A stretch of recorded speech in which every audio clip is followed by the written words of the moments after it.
Hello and welcome to NARC Live on Wednesday the 24th of February, coming to you from Norfolk on the east coast of England with Tammy M0TC. Hello. And me, David G4EVK. Great to have you with us.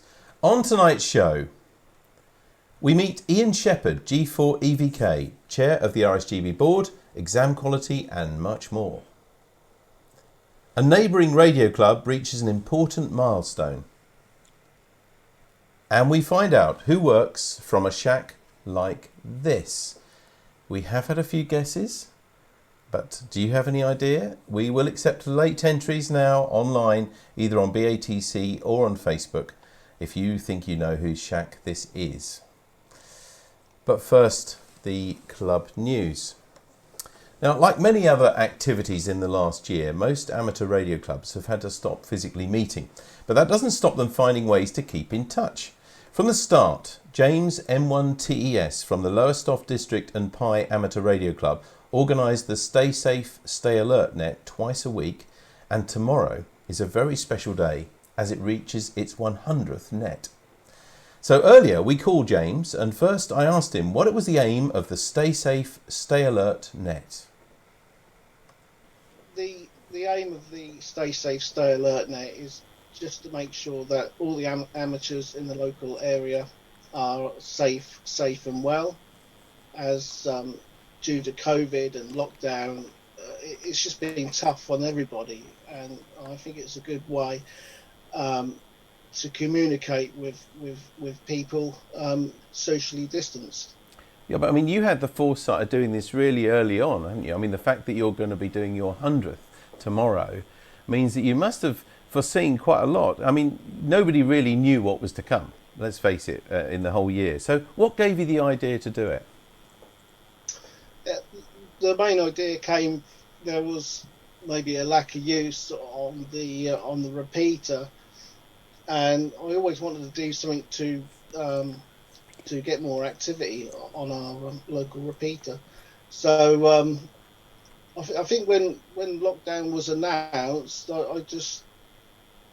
I just started the ball rolling with a net, and it started off quite with a handful of stations, and then got quite large, and it's still growing. It's fantastic. I bet you couldn't have imagined that you'd be doing it 100 nets later, could you? No, not at all. Absolutely. Can anybody join in? Anybody. It's open to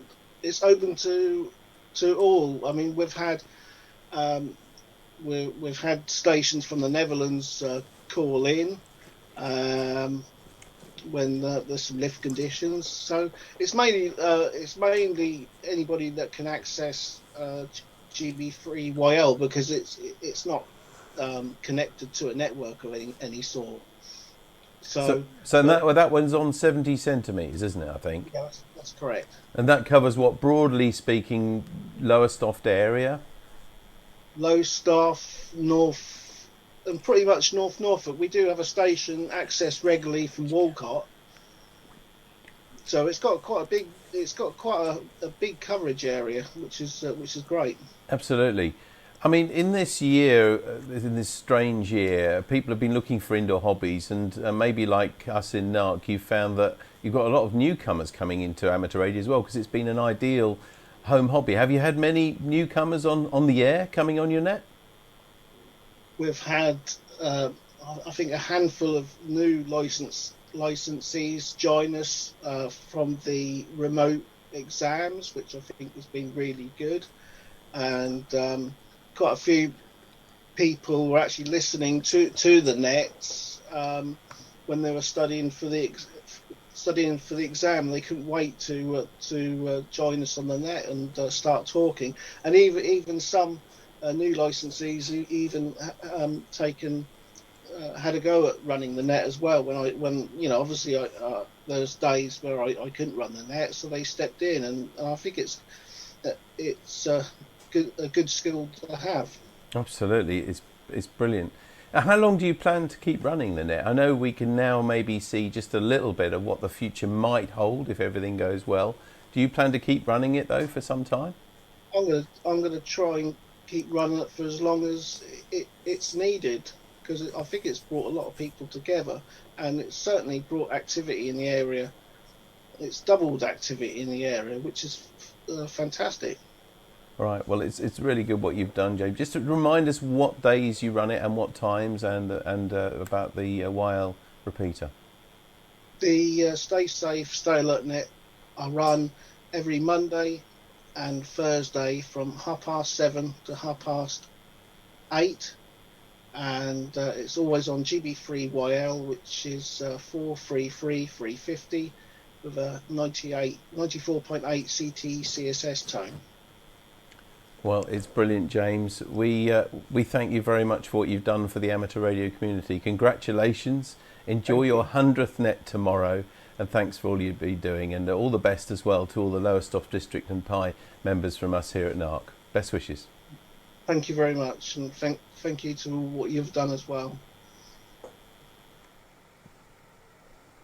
There we are. So you can join in the 100th Stay Safe, Stay Alert net tomorrow at 7:30 on Gb3 YL. Wonderful story, that, wasn't it? Really good to keep people together. That's what we're trying to do, all of us. Now, we've heard from John G4EVK that Don N0DLB had a fall on the ice last Friday while putting out the bins. We actually saw him last week, I think it was on the net, and then we were comparing snow. So it's really sad to hear that. Don's broken his lower leg in a couple of places and has had to have an operation in hospital to pin up the bones as well. So we hope you might even be watching this tonight, Don, from hospital. So best wishes for a full and complete recovery and quick recovery as well, from all of us from this side of the pond. Very sorry to hear that, Don. Take care. Now, surprising news with a newcomer, that Andy M0NKR and Laura M0LJG have had another little one. Okay, I could just hear Laura now dropping those famous baking trays. He's 9 weeks old already, and his name is Bisley. Have a look at him. He's a little cute, isn't he? Oh my goodness. Andy says that no CQ so far, and dog X-ray DX, and that Bisley is really looking forward to getting involved in field days. I bet he is. He looks lovely and cute there, but I bet he's going to be a bundle of fun and a bundle of trouble probably later on as well. Hope he gets on with the other dogs. Thank you very much for sending us those pictures, Andy and Laura. Now, next Monday is another in the series of Tonight at 8 webinars, which Tammy and I host for the RSGB. And this month, the presenter is our very own Steve Nichols, G0KYA. And Steve will be showing us how to use some of the latest propagation prediction tools like PredTest and PropQuest. It starts live at 8 PM on the RSGB YouTube channel and the BATC streamer, and is free for anyone to watch and interact. So we hope to see some of you there. Now, Tammy, every week we come to you for inspiration with your little people. So please show us what you've got this week. Okay, the inspiration this week is food. Has it ever been anything else? Well. For you? Well. Or me? There we go. So we've got some pasta. So as we've got a camera, I thought I'd have a camera for you this week. Yes. And do you know, my instant thought was that might be 3D printed just because of the grains and things in it. But right, no, it's pasta. Ingenious there you go, stuff, something isn't it? so simple. And you can just I've never seen those wheels. Have I led a sheltered life? Have we not cooked? You can get loads of different things of pasta. Yeah. They look more like the sort of thing you'd put together like Meccano or something, or Lego, and make them work. And well, it's cogs to go in your tummy. Yeah. Yes. Well, that's brilliant. Thank you very much for sharing that. If you like that, as I always say, you can find that and many more pictures on miniature-calendar.com. So thanks for sharing that, Tammy. So what have you been doing? We didn't get much news other than about Don and Bisley this week. So don't forget to keep in touch as well with us. You can drop us a line to this email address every week for NARC Live. It's radio@dcpmicro.com. It really does make a difference. It gives us something to talk about and share with you, and also lets you know your friends and colleagues from the club and further afield now, of course, what you're doing as well. So do let us have something. Actually, next week it would be helpful if we could have them by Tuesday night. We normally say 3 o'clock on Wednesday, but we've got something we've got to do on Wednesday afternoon, so time is going to be a bit tighter. So if you can, let us have it as soon as you can, and by the latest next Tuesday evening, that would be really helpful as well. Look forward to hearing about you. Okay, Now, this competition that I kept saying, we've nearly finished shacks, and we keep getting more. I had another one sent to me today, by the way. So we're going to carry on. We might make our 50th. Do you reckon? Or even a little bit more, I think. 47 this week. Is it 47? Yep. All right. Okay, Yep. let's go wait for 50. So if you, by the way, if you have got a shack that you haven't shared it yet, you think, oh, they'll keep going. We are really getting into single figures now. So if you want to share your shack. Anyway, this is the shack that we showed you last week. Who do you think works from a shack like this? Now, this has got to be the most unusual shack. It is the most unusual shack we've And in had, fact, when I the think, person yeah. sent me the picture, he only sent me, I've just revealed that. You did say he last Oh, did week, I? to be Okay. fair, so... He only sent me the picture on the left. And I said, I can't just use that, because who's going to get that? You know, anyway, so the person did share the other picture as well and explain that it's software-defined radio, and everything is in that box, apart from a computer at the other end and some wires in the house. So that is their shack. And who did you think? Well, we did get a few responses after a few little clues that we gave. We've had one have we? on Online? Facebook. Andy M0NKR says Ray XLG or Jim G4 question mark question mark question mark. Well, that's a bit vague. Well, we'll see. Okay, thanks for the entry though. And everybody on the other side, that was on Facebook, Yeah, nobody on BATC no yet. one else, yeah. Ken M0KJW asks, is it Tom G8XQD? If I'm right, I only got it through research after seeing your clues, not any prior knowledge. So if I'm wrong, well, it's kept him amused for a bit, he says. Tammy, you had a special message from Paul G3VPT. I did. Paul G3VPT. Hi Tammy, is it one of your little people that lives in the box on the wall? What, is it their shack? No. Oh, that's lovely though. I love very, very Sounds like a enterprising. plan though for a future week, doesn't it? It does, it does. Martin G3ZQU says, hi David, I reckon it might be Tom's shack, but I don't recall his call sign. Lol. Is that because of the clue you put Well, in the newsletter? yeah, I did say it was not just a Dick or a Harry. It wasn't Dick or Harry is what I said. It was a clue. So that's what Martin said. Thanks for the entry though, Martin. Okay, Colin M0GMK, a wild guess, is it Tom G0JSV? Well, actually, that came in really late today, and I always say 3 o'clock, but we happen to be doing a last minute script changes tonight to get James's interview in, and I went back and I did see that come in, so I added that one as well. So that's it. That's all the guesses we've had, I think. Oh, hang on, we've got a couple on. We've got another one here. Okay. So, Greg says Tom M0LTE. They've got the Toms. Yep. So we've had 3 different Toms now. Yeah. So the clue worked. Anyway, I think we need to reveal really and say whose shack was this, Tammy? Somebody actually did get it right. It was Tom G0JSV. And the picture on the right has now changed to show exactly what is inside that shack. Yeah, we did explain it last week in case you thought we'd all gone mad. There we are. There's Sun Pro SDR look at the bottom right, an ATU control head, explaining how all the whole shack bits are in there. So Tom, thank you for sending us that. We didn't think anybody had guessed it, but as I said, I allowed that late entry from Colin. It came in on our email about 6 o'clock tonight.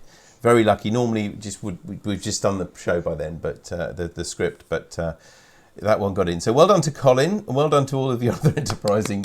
Yeah, absolutely, and well done to your other enterprising. I love Paul's one. Yeah. Is it one of your little people's shack? Brilliant. So that's the most unusual one we've ever had, I reckon, anyway. But let's have a look at this one. So we're back to a bit more tradition now. For you at home, who works from a shack like this? Bit more conventional, would you say? Yeah, a bit more sort of old school maybe. Okay. There's a Morse key, so it's not your shack, okay. is it? Shh. Don't give them any clues like that. I can see a little, look like an 817 or something sitting in there maybe. Yeah, well, okay, have a look at that. But as always, we'll be putting this picture onto our website in the next couple of days. So you've got until next Tuesday, really. Wednesday, 3 o'clock, the latest, though, to let us know whose shack you think that is. It is a club member. I'm not going to give you any clues than that. See if you can work it out from the equipment that's there. Good luck. And as I said, if you have got a shack and you wanted to share it and you've just been putting it off, don't leave it too much longer, because we really are getting to the end of the shacks that we've got in stock. I mean, it's amazing that we've over nearly 50 of people's shacks. So Steve's asked, have I made anything with the Lego this week? No, Steve, I haven't, not this week. So maybe I will. Perhaps we'll change the little people to Lego makes. That's quite a big thing. I'm saying it live on air. Perhaps I should have hearing this now. Engaged my brain before I spoke. You should have done that, really. This is not a recording. No. So we'll see. We are live, so there we are. All right. Okay. Anyway, don't forget, please send us your stories and pictures. Let's tell you what's happening next week on the club. On Monday, the 1st of March. It's my 1st of March. I can't believe it. It's an informal NARC net with Steve G4EVK, and his subject for this week is your favourite comedy or comedian. Lots of people joined the net last week. Hopefully you'll join this week. It's on Gb3 repeater from 7:30. At 8:30 we have the CW net on 80 metres. And on Wednesday, here in a week's time, NARC Live, 3rd of March, our guest speaker is Kevin N4XL, live from South Carolina, who's going to be telling us about spotting in N1MM, that well-known logging program. And of course, we've got to have all the other regulars and your stories, I hope. Please keep them coming in, your stories and pictures and everything else. Send them to this address, as always, radio@dcpmicro.com. That gets your stuff to us, and we'll include it on the show. And don't forget as well, by the way, we do have this slide on our website at all times with lots of the nets that are going on in Norfolk. It's Norfolk on the Air. You'll find it on our website. If it's not on the front page, it might be on the next page or the page after, depending on how much news and other things that are there. And of course, we don't forget, we have this card, the club card, which we're very happy to send to anybody you feel would be cheered up by a card, whether they're not very well, whether they have something to celebrate, a birthday celebration or an anniversary or whatever. We're very happy to send this. We sent 2 this week, actually, to people. So just drop us a line to that usual email address with a name and address and the brief reason why. We'll add your name, of course, to the card as well, and get it off within a couple of days of you letting us know. So now we reach our main event, and about once a month we do a thing called Getting to Know. It's really an opportunity to get to know somebody a bit better who's involved with the radio community, but as we've often found, they've had a much busier life as well with doing other things. So I'm really, really pleased though to welcome tonight Ian Shepherd, G4EVK. Ian, let's press that button and get you on the screen. Wow, thank you. Am I live? You are live now, as they say. First of all, David and Tammy, thank you very much for the invitation. I'm not used to this sort of thing, as you'll gather very quickly. We can't, hang on, Ian. No, look. Just to set you at ease now, we're all looking at this at home now. Everybody's looking at this at home, and you can't ignore that thing to your right, our left. Tell us, right. Can you? I know I don't want to put you off your story, but I mean, just you've got to explain that. Now, David, I left that out of my story on purpose. I'd go on for hours. Well, just tell us what it is, because otherwise we're going to get people asked. Okay, well, it is. I don't know if you can see the bits at the top. There are 2 keypads on top of that. It's actually a 3-manual virtual pipe organ. Yes, there aren't pipes in the room. I don't think the station manager would allow such. But what it is, there are many properly sampled at high resolution, if there is such a thing. I'm sure people will know the right terminology.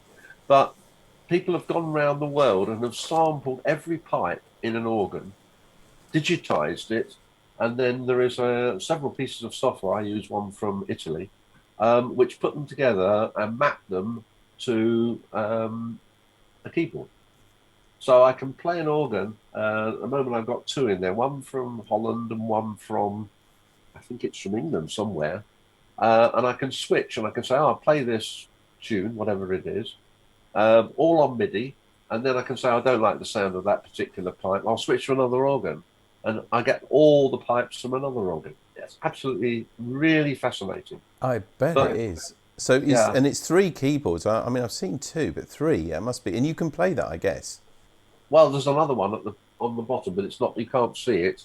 It's actually not there at the moment because I keep tripping up on it. There's a 30-pedal keyboard that goes with it as well. Pedal board. So there's 30 notes on the pedal board, 61 notes on each of the 3 manuals, as they're called in organ terminology. and that's the key. That's the fantastic thing about organ music.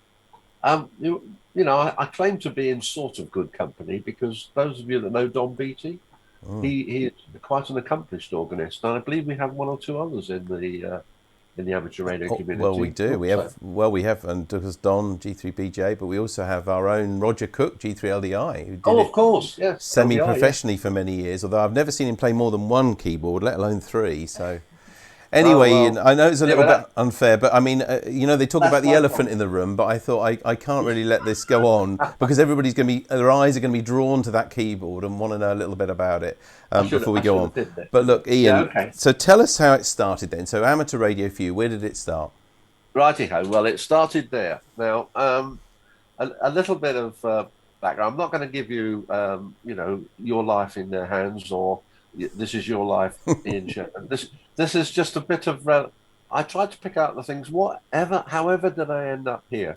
Now, on the left there, you'll see a picture of a public house that was owned and run by my grandmother, and it is in Minster on the Isle of Sheppey in Kent, and therefore I am a man of Kent. I was born about 200 yards from that pub in the local hospital a long time ago. The family moved to West Kent after a while, and the pictures on the right are the top one in black and white is a picture of Batton Ball, which is near Sevenoaks. It's actually part of Sevenoaks. And there are two shops shown there, and it's very lucky I found this photograph. On the left, you can just see some planks of wood laying up against the frontage. And on the right, on the corner, is an electrical shop. Now, to get to school, I had to get the train in secondary school, and the place on the left, the shop on the left, provided me with bits of wood to make various bits and pieces, because my father was a handicraft teacher, and he always encouraged me to saw things up and screw things together and all that. And the shop on the right provided me with my first thing I really wanted, which was a battery tape recorder. Which was in the window for well over 2 years. It probably didn't work by the time it was sold. And I walked past it twice a day. And that got me interested into making things and electronics. And then the school I went to, secondary school, which is, you can see what it is there, that's in Tunbridge in Kent. And there they had a combined cadet force, CCF. And I joined the signals part of that a long time ago. And this was fascinating. We had field telephones all over the school. And then we got into real radio, which in those days was 19 sets. Those of you that know about 19 sets, 88 sets, the VHF set, and 38 sets. That's what we had in the CCF. And one little anecdote, we were on our annual camp, and it was in down in Dartmoor, or that area. And we were operating a VHF net. And we got back to the barracks where we were staying, and there was a very stern-faced chappie from the regular army came and said to our commanding officer, "You've got to stop that. The BBC have been on. You're interfering with the local radio station." And of course, when we checked the frequencies of the 88 sets, they were crystal controlled. I think there were 4 channels on it. One of them was very, very near a local radio. And or a local public service. I can't remember exactly what it was. So we couldn't use those sets ever again in that camp. So we were rather the naughty people. Anyway, that's enough about me as a kid. You don't want to learn too much about that. But that got me interested in technology and building things. And then I sort of went wider, and I started to play the organ, as you've seen already. And then when I left school, the tender age of 18, I went to Kenya on voluntary service overseas and spent a lot of time doing what I wanted to do, because no mum and dad, no bosses, no nothing. I could do virtually anything. I was teaching in a primary school. What could an 18-year-old teach an African of, 10 years old or whatever? But I got into amateur dramatics and ended up being the boss of the lighting console and this and that and the other. And it was a different world. This is in the 60s. And my perspectives of life changed tremendously at that time. I share some some very nice memories of that sort of environment, because Nick Henwood also did the same, not in the same place. And we shared experiences of how it changed our lives at the tender age of 18 or 19, and just what our perspectives were after working in a fairly backward, compared with what the UK was at the time. You know, no general post office services or anything like that.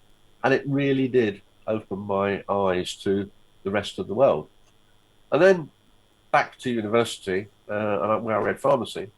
I don't know why, but that's probably all I was capable of doing. I wanted to do medicine, but I wasn't clever enough.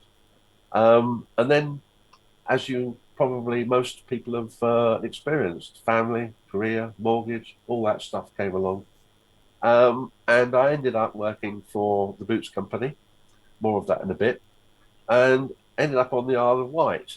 Now, the Isle of Wight, I've got some pictures in a minute, which led to me taking my first license, a G8, in 1972, and my what was then A license in 1973, I think. I'm not sure of the dates, but moving on, there's that's the shop I managed on the top there, Boots the Chemist in the Isle of Wight in Shanklin.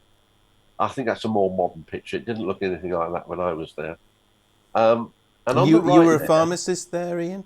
Just to absolutely, yeah. Okay. That was my second management appointment. One moved every couple of years in those days, and I went all over the place. On the right there is as it was then, it's not there anymore, Arrington Manor. There was the Gb3 Wireless Museum. And the curator was one chap that a lot of people on this call probably know, Douglas Byrne, G3KPO. And he moved to the Isle of Wight. And I can't remember the exact date, but it was around 73, I think.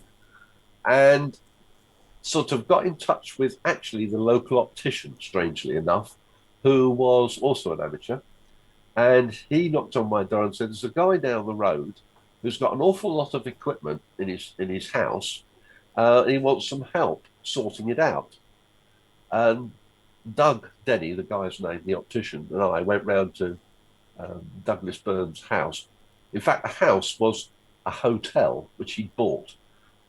He wasn't using it as a hotel, but he needed the room, it would appear. And even in the hallway, there were old television sets, wireless sets, goodness knows what, piled up high. Every room was full of stuff. Where he ever found time to lay his head, I don't know. But we formed quite a friendship with Douglas while he was there. But then it all sort of, he fell ill, and things fell apart, and there was much wrangling. But also on the Isle of Wight was St Boniface Down, which is the bottom picture there, which was a great takeoff for contesting, and I got interested in a few contests. And we had the club call sign G4EVK, which I'd like to get back, but Ofcom won't let me because I can't find 9 other people to sign the NOV. So we used to operate SSB Field Day. We did some VHF stuff up there, and it was all very friendly. But the Isle of Wight then only had I only ever met probably 5 other amateurs, 2 of which I can remember. So one guy was a pharmacist like me, George Spray, who now lives in Devon. And the other one is probably known to some of you, Vince, G3TKN, Vince Lear, G3TKN, who writes regularly, well, used to, in Practical Wireless on aerials. He's a bit of an expert. So he was our aerial man. Again, so, starting again after the brief interlude of buying a house and so forth, amateur radio was sitting there in the background waiting to emerge in my mind. By the way, just a moment. Yeah, carry on. Graham Bora's come in and said, G3KPO, he gave me an old radio when he was a schoolboy. He helped him pack up to move, he said. There you go. Isn't that lovely? Yeah, and he had a picture of Peterborough Cathedral, which it is, isn't it? Peterborough Cathedral on his wall, in fact, the only room you could move in his house, well, the hotel that he bought on the Isle of Wight in Shanklin. But he sadly had dementia eventually, and he ran a rally there for several years, which we attended. We even travelled from up here down there. to support him, but he got very ill in his latter days, unfortunately. But then nothing happened. I mean, Korea took over for pretty over 40 years, which I think is quite common. But one day, I was at a meeting with these guys in the top there. They're what we call the Nottingham Grumpies. Some of them may know. One of them you may know. The guy sitting down with his with the anorak on is Alan Marwood, who recently got an MBE for services to the police force. And he used to be a coordinator for repeaters in the East Midlands. The others are two, the chap sitting down as a medical physicist, the chap standing up as a BT executive, and I can't remember who the other guy is. But there were a group of people, up to 30 people, meeting on a Thursday morning in a local supermarket, or sometimes in the golf club, whatever. And they said, one of them came along and said, we're looking for a district regional manager or a deputy regional manager, DRM. And I said, what's that? Oh, well, it's someone to talk to the clubs in the East Midlands, Leicestershire and Rutland. I said, that'd be quite interesting. And this guy went off. And about 5 minutes later, he came back and said, you're in. I've just rung the regional manager, who was Jim, and he's appointed you, so I'll send you all the stuff on an email tomorrow. And that was my start in RSGB. And Graham will remember those days. I was the green guy who knew nothing, and he helped me a lot at the bookstores and so forth. So I started to go to a lot of rallies. I'd already been going to rallies, but just looking in from the outside. And I decided that I was going to carry on being a tinkerer, which is, there's some pictures later on of the sort of things I get up to, but also the social side. It is so important. I was just very interested in what you were just saying about the news. This means so much to people that they have friends that are not in their pockets. They don't see them every day, but they're there when they need support. And it's just a great thing about amateur radio. It's kept me going for decades now. I joined some local clubs. I remember 2 clubs up here, Melton Mowbray, the Foxes. They've been around since, time immemorial. There's only about 15 members now, I think, but they do get up to some mischief. And of course, Lincoln Shortwave Club, 100 years old last Wednesday. That's the nearest date we could establish. But they also have another satellite station at East Kirkby, where you do the taxi runs, if you want to do such a thing. Always a difficulty to get people to travel out to these places.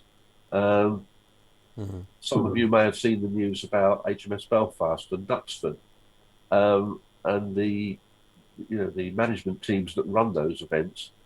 It's very difficult for them to say, come and see our radio shack on Sunday morning, and then find that there's no volunteers willing to come on Sunday morning.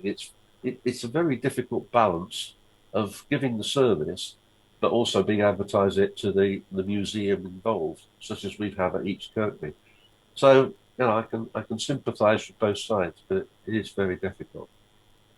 Just to show those other pictures, the middle picture is Roger, the longest serving member of Lincoln Shortwave Club. He's the techie guru for the club, and I don't know what he's doing there. Obviously something's not working. And on the right, a picture which I took myself. There's been some others recently put on Facebook, which others have taken. That's the antenna array for the 4 or is it 5 repeaters on the top of the Lincoln Cathedral. We're having problems. Breakthrough from other services. Does that surprise you with that number of? No, that's what I was thinking. How do they all coexist? Well, the big pipe in the middle was put up by the cathedral. It was when the roof was renewed some years back.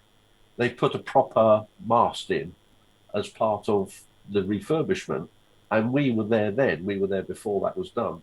So the thin, it's actually a 2.5 inch pole that you can see the top antennas, which are ours, on. We don't own it, but they put it there for us. But then you see microwave repeaters. There's 1, 2, 3, 4 or 5 of them, but you can see below that. And then there's public service transmitter receivers, antennas. All sorts of stuff has appeared. And we've just had a recent new commercial local station, which every time that they're on, our 2 meter repeater starts to have a dicky fit. So there's a little bit of negotiation going on because the cathedral don't want to know. So we've got to work it out amicably with the other users of the mast. I presume the cathedral's been chosen because it's the tallest place around. Is that? Yeah, I'll show you a picture. There you go. Those two on the left. That's the picture from just outside where the repeaters are, and the other picture is looking the other way. So that's looking towards over Lincoln, the first one with the 2 towers. And you can see we're considerably higher than the 2 towers that you see from the ground. And the other one is looking out. I don't know which direction it is. I should have recorded it. But I don't know how many miles that is, but it's a long way, isn't it? Yes. And it's very windy up there. But there's 300 and something steps to get up there on a spiral staircase. It's and until I was on the scene, they wouldn't let anybody over 65 go up the steps. But as the repeater keeper was already over that age, they relented, and so I said, "I'll come along with you, Bob." So there were 2 more than 65 going up these stairs. That is very tall, isn't it? I mean, that really is stunning. I think if you took away the bit around the outside, the stone of the cathedral, you could think that could be a plane coming in, couldn't it? I mean, it's that sort of height.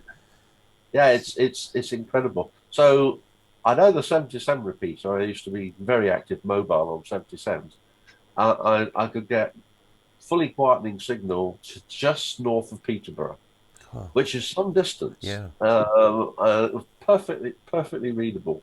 2 meters not so good, but 70, which is strange, and I never did understand that. I'm sure Steve would know the answer to that, but it probably was just the way that the antennas are located, because they're both white stick antennas. They're not. There's nothing directional about them. But yeah, a formidable place. And on the right is a picture of Mountain, South Mountain, and they're all of an age, those guys. And the guy just walking into what was the dentist's mobile clinic, he's actually, I think, 3 weeks younger than I am. So, and 1 or 2 of the others there are born in the same year. Unfortunately, we can't operate like that anymore because the trailer that you see there requires one of the HGB licenses. I can't remember which one it is. But the guy, Graham, who's the chap in the white shirt there, turned 70 and he can't now drive HGV. And nobody else has got a vehicle heavy enough to tow that trailer. So it's parked up in Mountain Mowbray, and there it will stay. I think actually someone did say someone's made an offer for it, but I haven't heard the latest. And of course, the trailer mast every year we used to do something up there. It's a great shame that things move on, but that's life, isn't it? The National Hamfest, that's the next area. And I know what you're all going to say. Oh, well, what's happening with that? What's happening with that? Well, let me just quell a few rumours. Two co-directors are on this call. I knew one was going to be on it, but I didn't know Graham was. But they ought to be speaking, really. Okay, it's Lincolnshire-based, basically, and it's run as a cooperative. This is the way we avoid any criticism or action by the Her Majesty's Revenue and Customs. Because all the money that we make with a slight amount that we carry from year to year to keep the next one going is ploughed back into the local clubs. They provide all the labour to put the thing on, and they therefore enjoy contributions to their clubs depending on how much work they put in.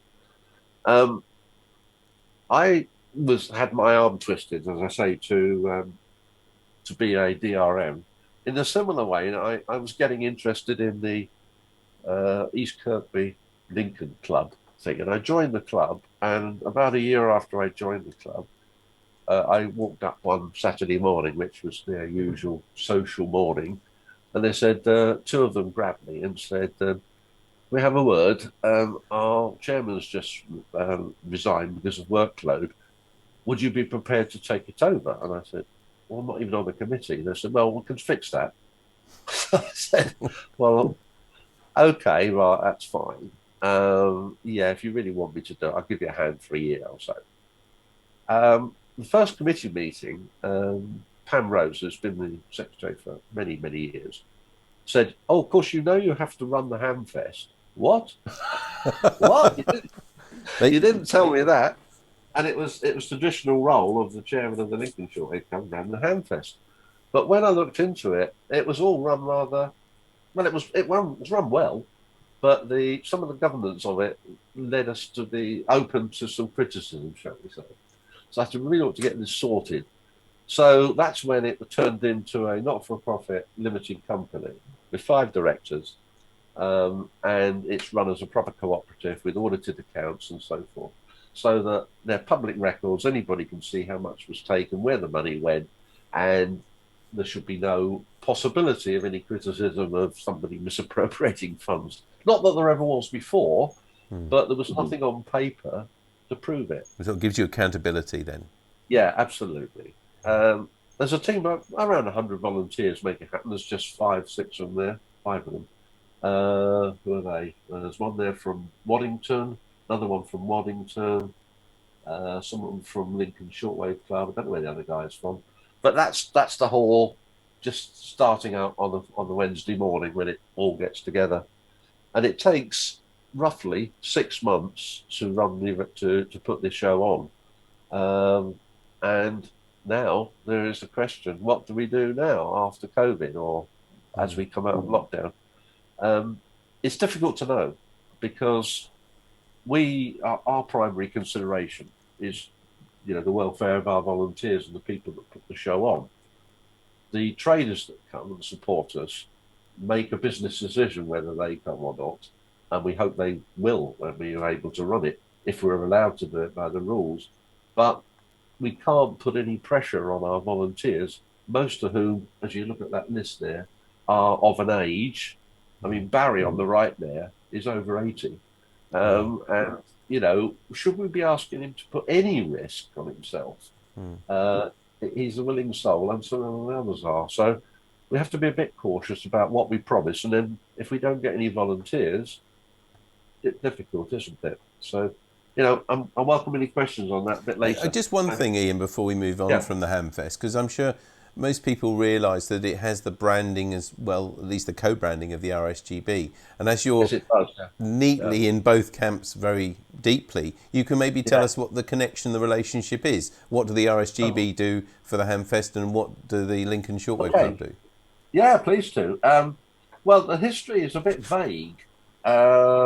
Whether it's nobody wants to actually say or whether it's nobody really knows, I'm not sure. But when I looked into it, it appears that the first one that was run, it was run by, first national one that is, was run by Jeff Dover after the Leicestershire one, which used to be run at East Midlands Airport. You remember that? Yeah, I remember it, yeah. That was run by the people in East Midlands, basically.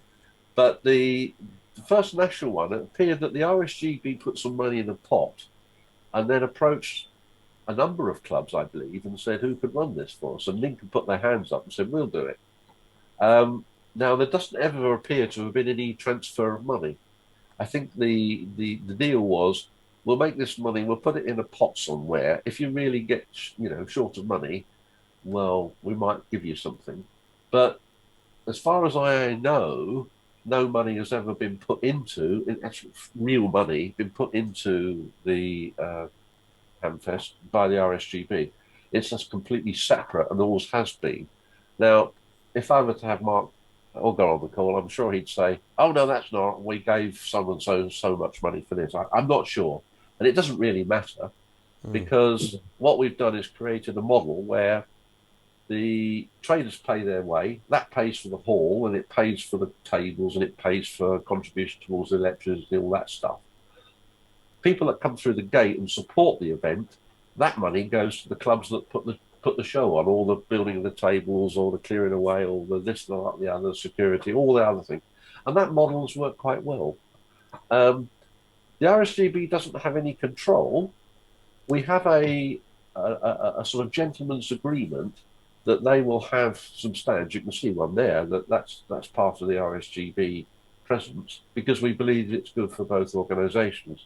So the RSGB does not pay for those, but they gave us on the other side. We get a lot of publicity in Radcon, which we don't pay for. So they're doing the marketing for you, I guess. Yeah, which is absolutely. a big thing. Yeah. And of course, with Chris being on, if you like, straddling that as well, Chris Danby. He's just put that actually on. Sorry, I must say he's just on Facebook now. He says I organise it with a cheeky look icon thing. Yeah, emocon. So nothing you say is going to get past to anybody here, I'm sure. No. But it's lovely to. It is, I'm sure, speaking for hopefully a lot of the people watching, Ian. It's lovely to find out what really goes behind it. I didn't know.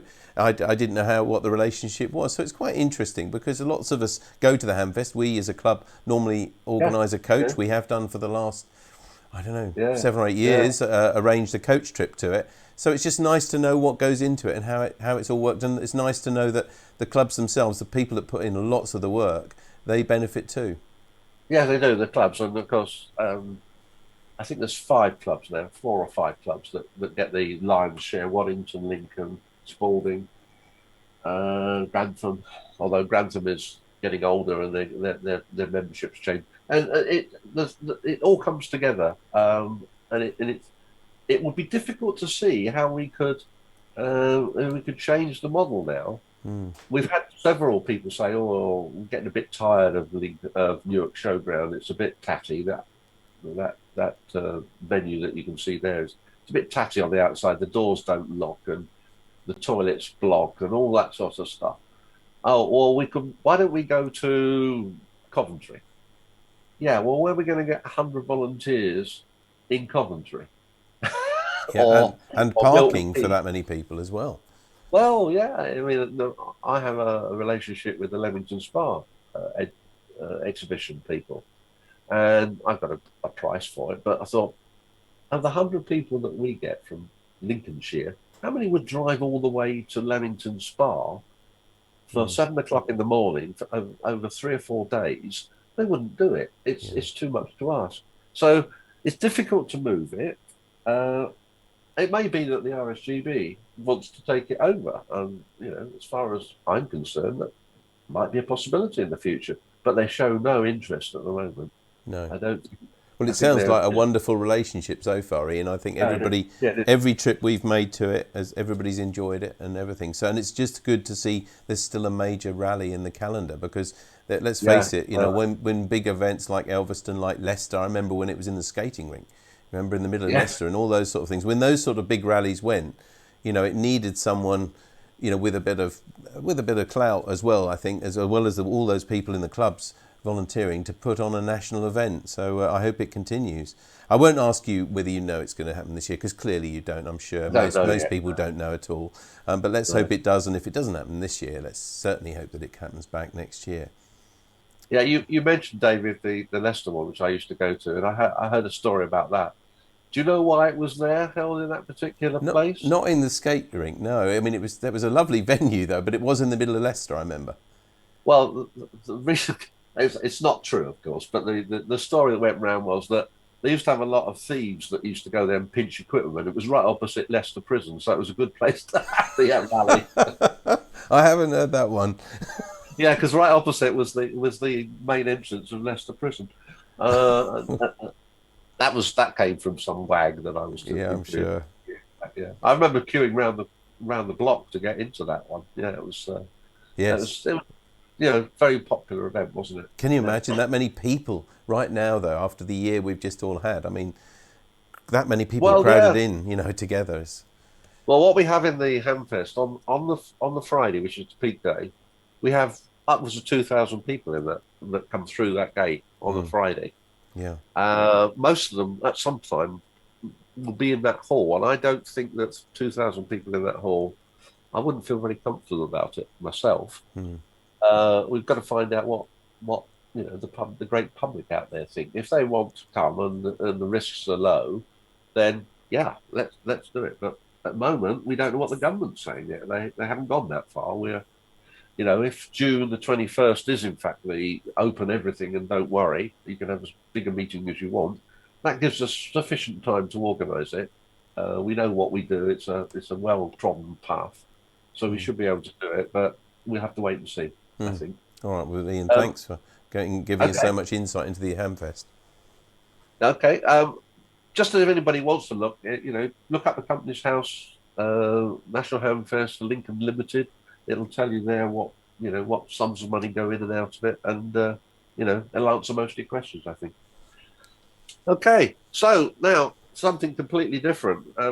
While this was all going on, I was still working because I wasn't retired. That's a fairly recent change, but I work within international standards a lot with ISO CEN, which is the European standards people, and British Standards Institute in the UK.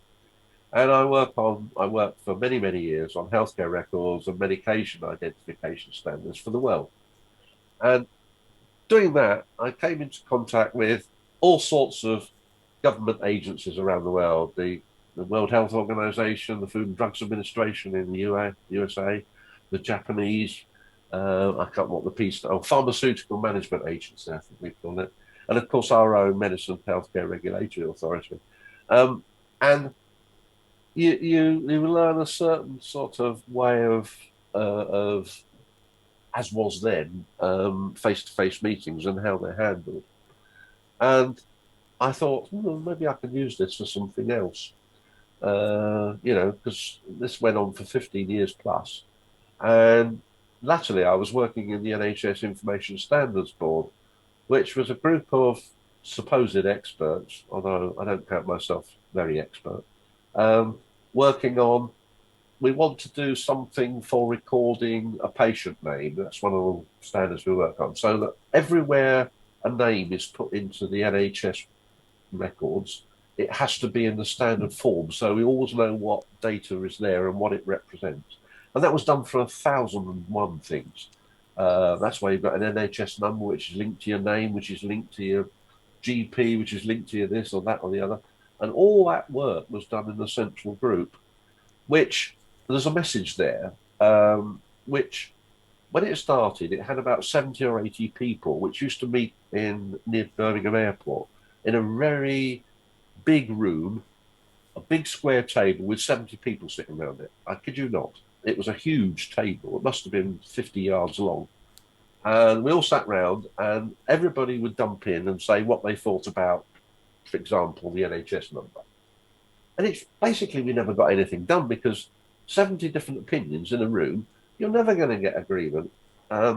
So after about 6 or 9 months of that, they decided that what they'd do was have a few experts who really knew about that particular topic or whatever particular topic was being discussed.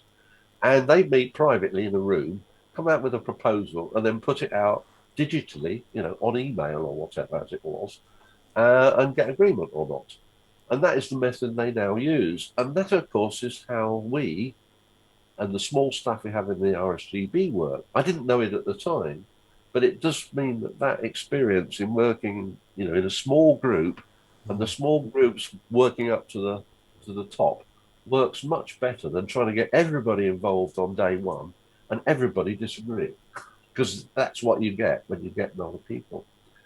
And while I was doing this, I was working very hard. It was by then I had my own consultancy company, so I was working with a colleague that I'd met during my professional career, and we were just working with partners delivering healthcare solutions in the NHS. And then there was an advert I saw in Ragcon, casually looking at it one day, for the examination standards manager, and I thought, standards? That rings a bell. So I applied, and I was appointed together with Dave Wilson. He was appointed as the quality assurance manager, and I was appointed as the standards manager. And we realised that there was a lot to do. None of the standards, procedures or documents, agreements with various things, people, companies, had been looked at for years. It had just ticked along quite nicely, thank you very much. People took their exams, they got their pass certificate, they sent it to Ofcom, and off they got their license. Fine. But there was so much to do, and then out of the blue, one of the directors at the time received an email from a company called TestReach and said, "We do online exams. Would you be interested in looking at them?" And it came to me via the general manager at the time, that was Graham Coomber, and said, "Maybe you could have a look at this and report back, and I'll tell the board what you found out." And thereby hangs another's tale, which I think might be of some interest. Now, there's a picture of the examinations group as it then was.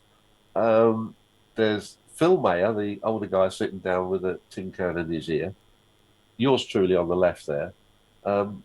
Professor Peter Richmond, some of you will probably know. You're one of our members, actually, yeah. If he's not, he's not been too well recently, I understand, but you know, he's there, happy there, and of course Alan Betts on the right. And I mean, the joke was that this came along as a sort of discussion point. We were talking about some questions or something. I can't exactly remember the subject, but the question posed at the time was, why can't the second person on that piece of string hear what Alan Betts is saying? Because I could hear him, but of course you can see the piece of string ends up on the table.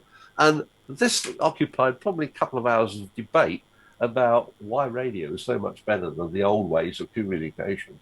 But I thought I'd show you that picture. It's when I found it. Can I grab that from you? I'd love to put a caption competition out there. I'm sure we've got some inventive members. Would you allow me to do that? Of course. Yeah. Right, you send that to me tomorrow. I will. I'm sure we'll get some funny answers. yeah. Well, that you can see it was a working meeting. We used to have 3-day meetings. It was, oh goodness gracious, those days. Yeah. That's in Lymington in Hampshire that we used to have the meetings.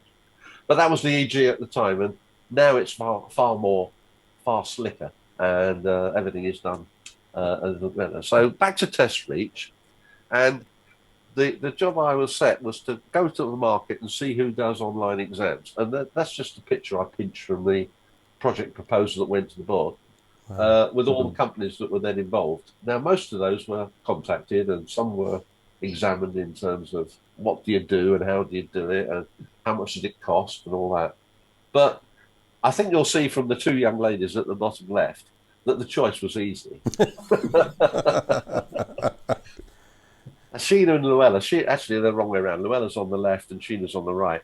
Sheena is an IT expert and developed and took forward a particular programming language in the university in Dublin. And Luella is a business manager and quite a big track record of working with companies in sales. The two of them started TestReach, and they came along, and we were one of their first larger clients. They've since grown hugely since we joined forces with them.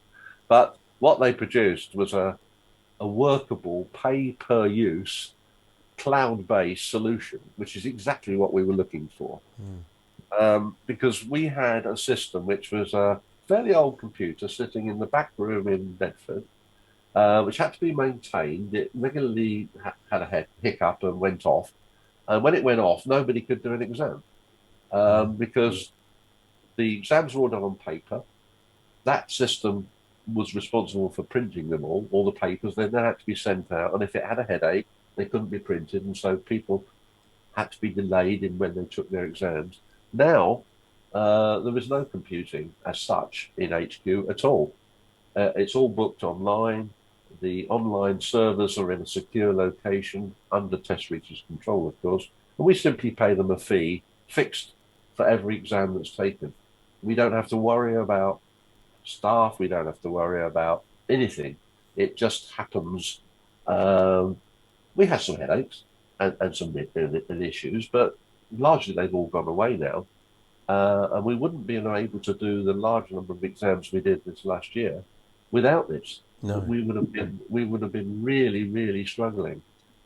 But when we started it, the picture on the left there is, again, Alan Betts. He appears on everything to do with exams.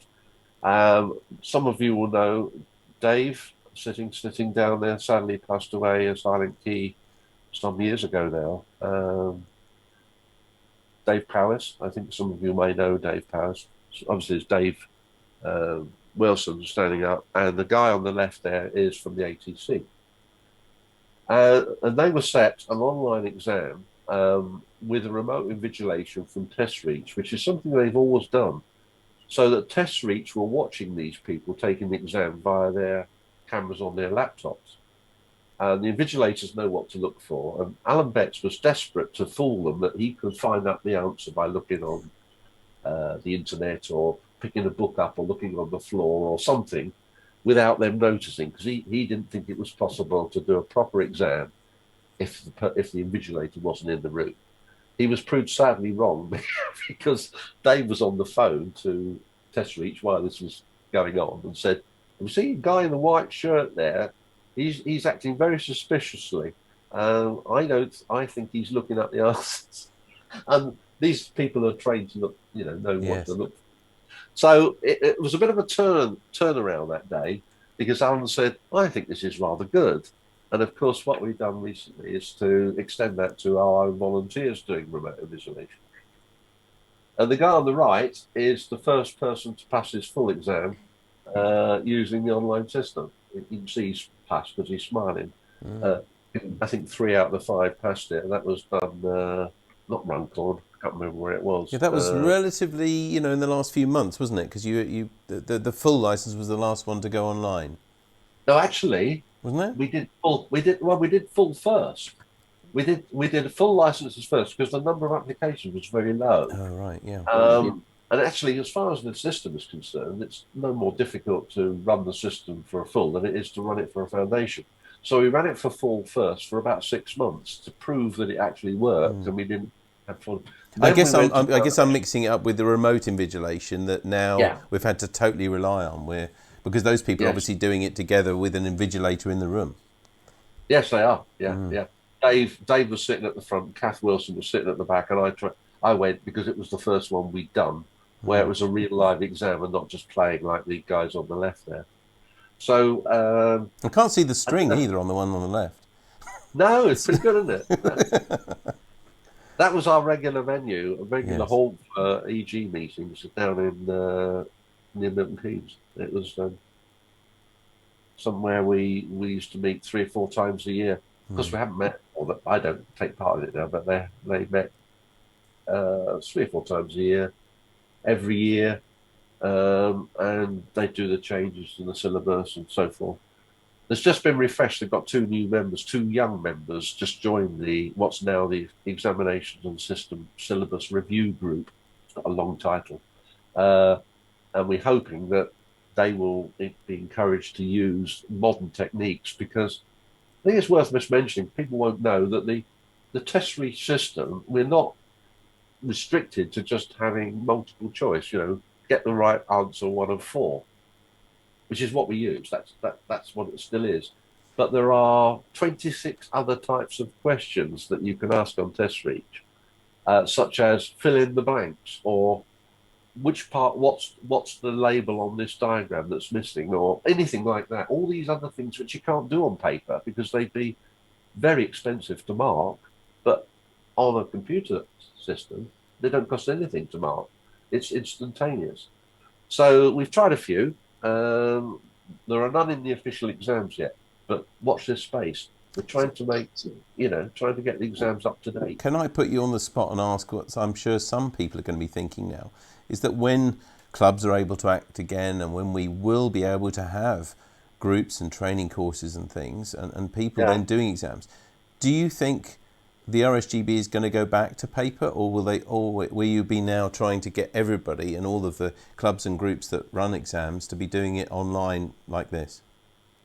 That's what we believe is the right way forward, to do it online, because we haven't done a paper exam now for a year. With the exception, there's a very big exception. Some people, for good reason, are unable to use a computer to do the exam, or to use a computer. Learning difficulties, that sort of thing? Learning difficulties, physical disabilities, and any other substantiated reason that is seen by the auditor, not the auditors, the adjudicators, as being a reason not to have to do it on a computer.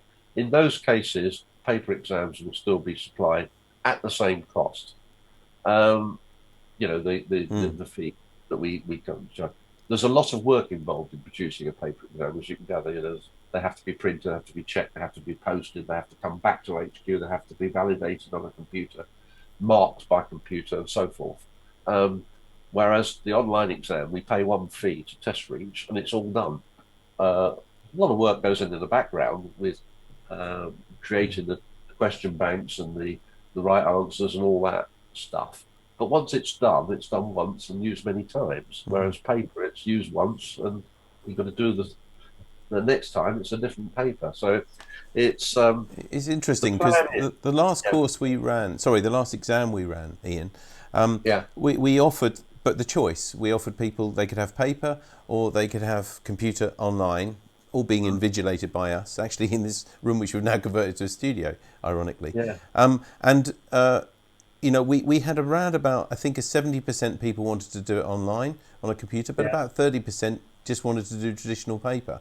Although I think that I'm right in thinking that many of the people then who opted for paper didn't realise maybe or hadn't thought through the fact that they wouldn't get an instant result, which of course is one of the great benefits, isn't it, as well for the candidate, that they get an instant you've passed or you've failed. Yeah. I think the key, one of the keys that I'm not closely associated with it now because Dave is still very much immersed in it, Dave Wilson. But I think the key is the way the questions are worded. Some of them are very verbose, still some are, and I know there's efforts going on to simplify the language used in the questions, because those sorts of questions where the 3 sentences asking the question are more easily understood if you can read it on a piece of paper, it seems. But the idea is this is not supposed to be a barrier to entry. It's supposed to be making sure that when you've got through this exam and got a license, you are safe to other people and you're not going to cause problems for other people. It's not about trying to stop you doing it. And I think there's a change of culture. It's been slowly coming through. That's why I mentioned the 2 new members of the ESRG who've recently joined.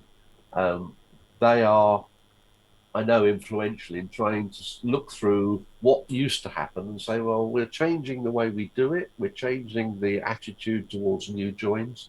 People getting on the amateur radio ladder. Come on, guys, let's take these old-fashioned questions out and let's put some new, more modern ones in. And that's where the idea of fill in the gaps type questions or put the labels on a diagram or something like that, which is what people will be used to more than answering halfway between an essay and multiple choice, because if you remember the RAE in the old days used to be essays. The second part of the exam that I took, first part was license conditions, which was pretty well multiple choice, but the second part was essays on describe the, what does the IF stage of the superhet do or something like that with diagrams. I remember that was one of the questions I had. Well, you can say anything, can't you? The examiner's looking through it like you did your A levels.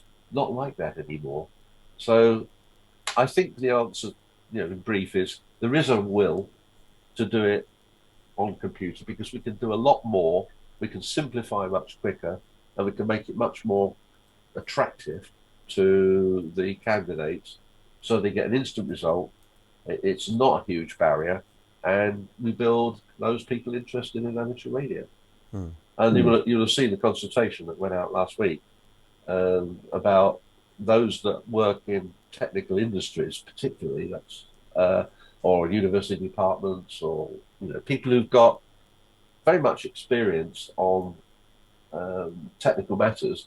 They shouldn't have to go through what's the value of 2 resistors in series or in parallel. They did that 20 years ago, probably some of them.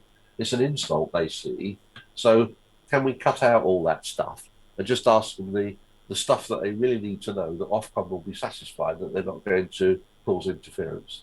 So that's why the straight to full has been drafted over the last 18 months or so. But well, thank goodness that you had it in place, Ian, because nobody could have foreseen the last 12 months or so. And, if you didn't have something like that in place, obviously the hobby, in terms of anybody new joining in, would have ground to a halt. Well, the interesting thing is that we hadn't got remote invigilation. That was the brainchild of Dave Wilson.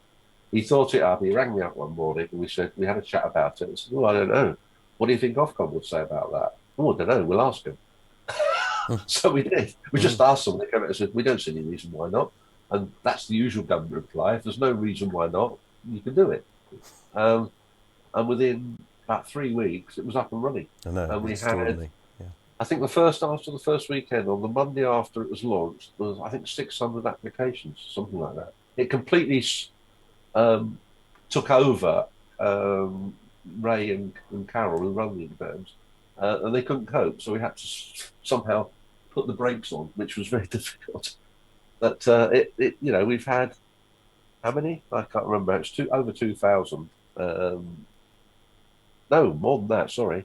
I think the total number of exams last year is 4,330 something. 4,333, I think it is. 4,333 exams last year. That's including the first bit of the year where they were on traditional club routes. And that compares with just over 3,000 the year before. So it's incredibly more. Yes. Helped by the remote invigilation. Absolutely. Before I know you need to move on to talk about other aspects of your life, but before we do, I've just seen a question come up on Facebook that's very pertinent here. Tom Tierney asks a question: how many people does Ian think will go for the single exam each year? Now, that's obviously in consultation at the moment, but if there is this direct to full, I think it's called, Tom is asking, how many do you think people would go for that? Percentage-wise, I guess. Well, I think it'll be in the hundreds. Now, I don't know how many hundreds. I mean, that's probably a bit of a political answer, but I would think it would be 500, 600, something like that. It won't be huge. It depends on how risky some people want to be. I say that as a bit of a, thinking going behind the scenes. My brain is ticking behind it. That when we launched the new syllabus, 2019 syllabus, there was a whole raft of people rushed and booked their full exam because they had got the idea, probably semi-correct, that it was going to be more difficult because SDR was in there and it wasn't in the previous syllabus, and other things had changed. So they'd all done their courses, and I think there was several hundred people who took their exams probably before they were ready. Quite a lot of them weren't successful. And I think we could end up with the same thing with this direct to full.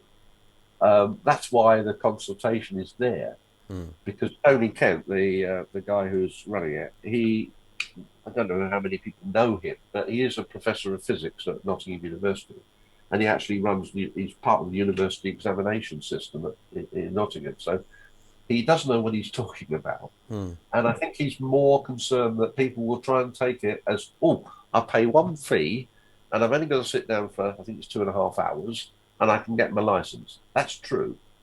But you've got to know your stuff. It's not a quick and dirty route to doing it the 3 stages. No. And for most people, it's going to be the 3 stages, because there is no proposal that I've seen that says, well, I've got an intermediate, I've got a foundation now. Can I do an intermediate and full together? We'd have so many combinations, it wouldn't be workable. So I mean, we had on the day that it was announced, Ian, we happened to have our Monday informal net, and instead of the subject that we were going to talk about, we actually talked about it. Just interested to get views of both trainers who happen to be on that net. We have quite a strong training team here, but also, of course, a lot of the people who have just done it. Well, there was, I think, at least 1 or 2 M7s who'd recently done the exam online, just to get people's opinion. And I think I hope I'm being reasonable in summing it up. I think people felt that it was not a bad thing to have available there, and the only probably real concern was, would it put some people off because they do exactly as you've just said, where they try and do it very much quicker and everything. Yeah. And if they failed, maybe miserably, because it's quite a complex subject, would that put them off forever? And I think that was the main worry that they had. Sorry. Yeah. I say it's a very real worry that I had, that it's been on the cards for 5 years or more And it was brought in originally by the IEEE, who had got onto one of the directors and said, look, our guys are physicists and RF engineers and so forth. We'd like to have amateur radio for our research projects, and we'd like to have a license. And isn't there a quick route we could do? Because they know all this stuff. And the answer from Ofcom at the time, I'm going back a few years, I say, was, well, they still need to know the license conditions and the band plans and the this and the that and the operating etiquette and all that stuff. Because we don't let, just because they know all about RF and this doesn't make them good people to let loose on the amateur bands. No. Well, and so, maybe not know some of the practices, the operating practices, indeed, that you would need to know to do it.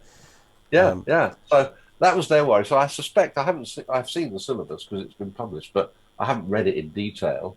But I suspect that the majority of it will be to do with, do you know enough about amateur radio, the way we operate and band plans and all that sort of stuff?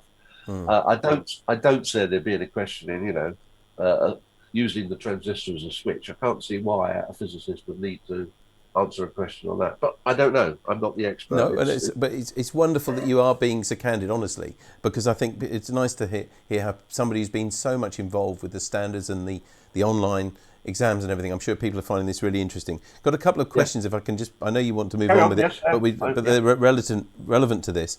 Sunny M0SYW says, glad to hear that the RSGB are consulting on a straight to full. Certainly had a fair share of students that were far more qualified than myself and others teaching. Think that both systems have their place. I think that's what... There is no plan whatsoever to change the three-tier system. There was a proposal going back 3 years to put a basic level underneath the foundation to make it 4 levels. So you basically, really like a fishing license, you answer 3 questions and not that, it wasn't that simple, but you answer a very small number of questions. You got so many right and you went and paid your money and you got the license, but only operating on whatever. And that was still going, that discussion was still going at the same time as people were saying a straight to full was a requirement for those more professionally qualified.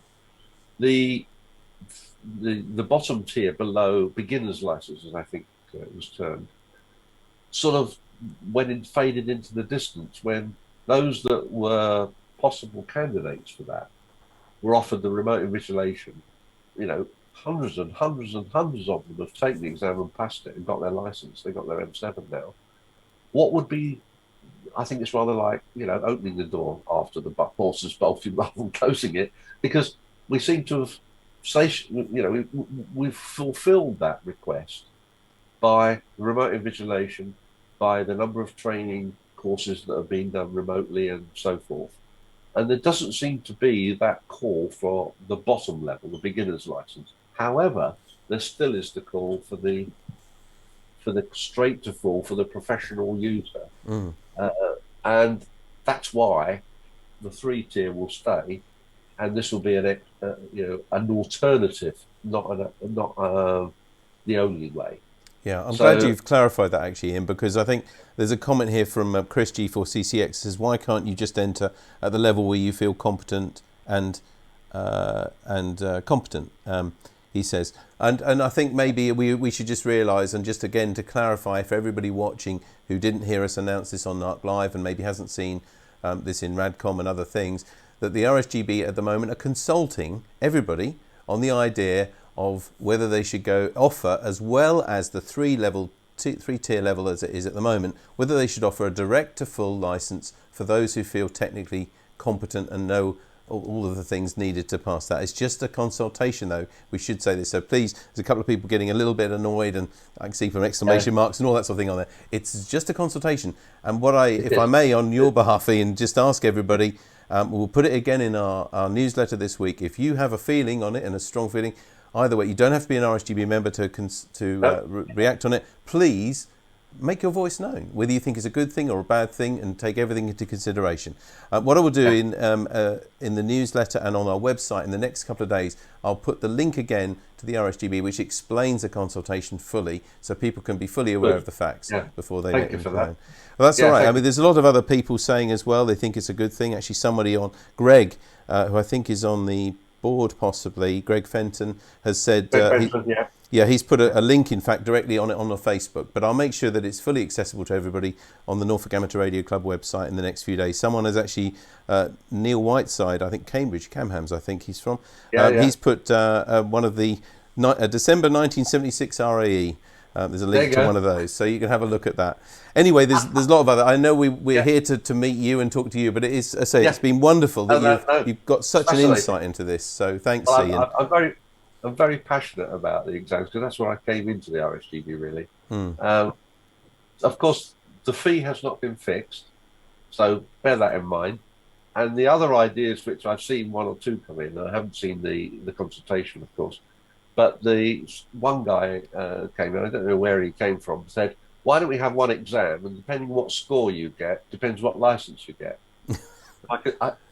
So if you get up to, take 100 questions, if you get 20 right, you can have a foundation. You get 50 right, you can have an intermediate. You get 70 right, you get a full.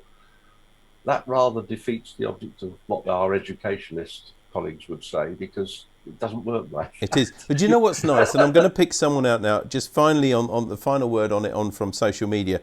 We've got Matthew Jameson. I've been keeping an eye on his comments while you've been talking. He's on Facebook. Yeah. And he's thinking of doing it. So he is not, as far as I know, a licensed amateur at the moment. He's thinking of doing it. And this is one of his comments, which I think encapsulates it perfectly. And he obviously understands why it's like it is. He says, I think the foundation should be about health and safety, where and where not to transmit, and how to set up a station and communication on the radio.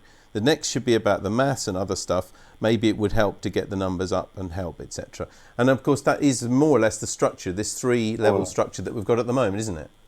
Yeah. With the emphasis being on safety and no interference to others. Yes. The basis that I learned from the guy who was in charge of exams when I joined the group was at the foundation level, you know about something, but you don't know what it really means. At the intermediate level, you start to learn about the effect, and by full you understand fully the concepts. That's rather backward, because you learn about Ohm's law. You know that 2 10-ohm resistors in parallel and up to 5 ohms. Well, fine, but you don't know why. And then the intermediate builds on that. I think that concept is really now, this is my personal view, is a little outdated, because the same stuff is repeated in all 3 levels. It's the same concept, the same topic, but in more depth. Why don't we just do fewer topics and do them properly the first time round? That's my, but I'm not an educationalist, so I freely admit that. The people that know about education, they're the people that are advising us. All the people in that room there have been in education, and all the people that are on the SRG have as well. So I just have to sit there and butt my lip and say, you're the experts. That's what we look to you to tell us. Interesting to see the comments. It's obviously very live. It's far more interesting than I think anybody expected. We've had hundreds and hundreds of responses to the consultation. Excellent. Oh, good. Because if you give people the opportunity to have their say, you can't say fairer than that, really. So this is, as I said, this is not an RSGB member matter or anything. This is because the RSGB administer all of the exams on behalf of our hobby. And so that's why they've opened it. This is my understanding anyway. This is why they've opened it to anybody to make their feelings known about the future of the exam system. And of course, underlining that governance, a bit like the Handfest I said earlier, that the RSGB does not shed loads of money out of running exams. It runs it as a service and charges a fee commensurate with how much it costs to operate it. That's the way it works. It doesn't balance to the penny, because it's not possible to do that. But the whole principle of it is we run it on behalf of amateur radio, not on behalf of the RSGB. So the big difference there. Okay, a few more slides. So when the examination standards manager thing, I got involved with with Test Reach, and then out of the blue, Christmas Eve, I don't know what year it was, I had a phone call from Graham Coombs, and we're having a chat, and we quite like this project to do with Test Reach. Would you like to come and seek election for the board? And I said, oh, I'll think about that. And I remember coming off the phone and talking to my sister-in-law and my wife, who were in the kitchen preparing for Christmas. And they said, "Oh, you must be off your head." No, I don't think you should do that. And actually, within a couple of months of that, I was diagnosed with a cancer, and didn't do for that reason and others didn't pursue it. So the thing came back in 2016. This was going back, I think, I can't remember what year it was, but in 2016 I got the second call saying, well, we'd like to make use of some of the expertise you've had with the ESM role, particularly, and as a deputy regional manager. By then it was still deputy regional manager. You know, would you like to join the board with some of your business experience? So this time I accepted the nomination and was elected. Well, nominated. It's a different route. I don't need to go into all the different reasons why we have those, but these are people who are picked for expertise and experience, not for necessary being a member of a certain type or wanting to go for an election. These are chosen by a nominations committee for particular reasons to fill gaps in experience of the board. That's in summary what it is. So anyway, I joined the board in 2016 and took over, as might have been expected, the role of the liaison or the topics to do with exams, working with Test Reach, with Ofcom on exams and so forth. And I did that until 2018, when I got another strange phone call from the then chairman, Graham Murchie, and saying, well, I've been having some chats and I'm leaving the board this year, so they think they'd like to elect you as chair. Would you be willing to do it?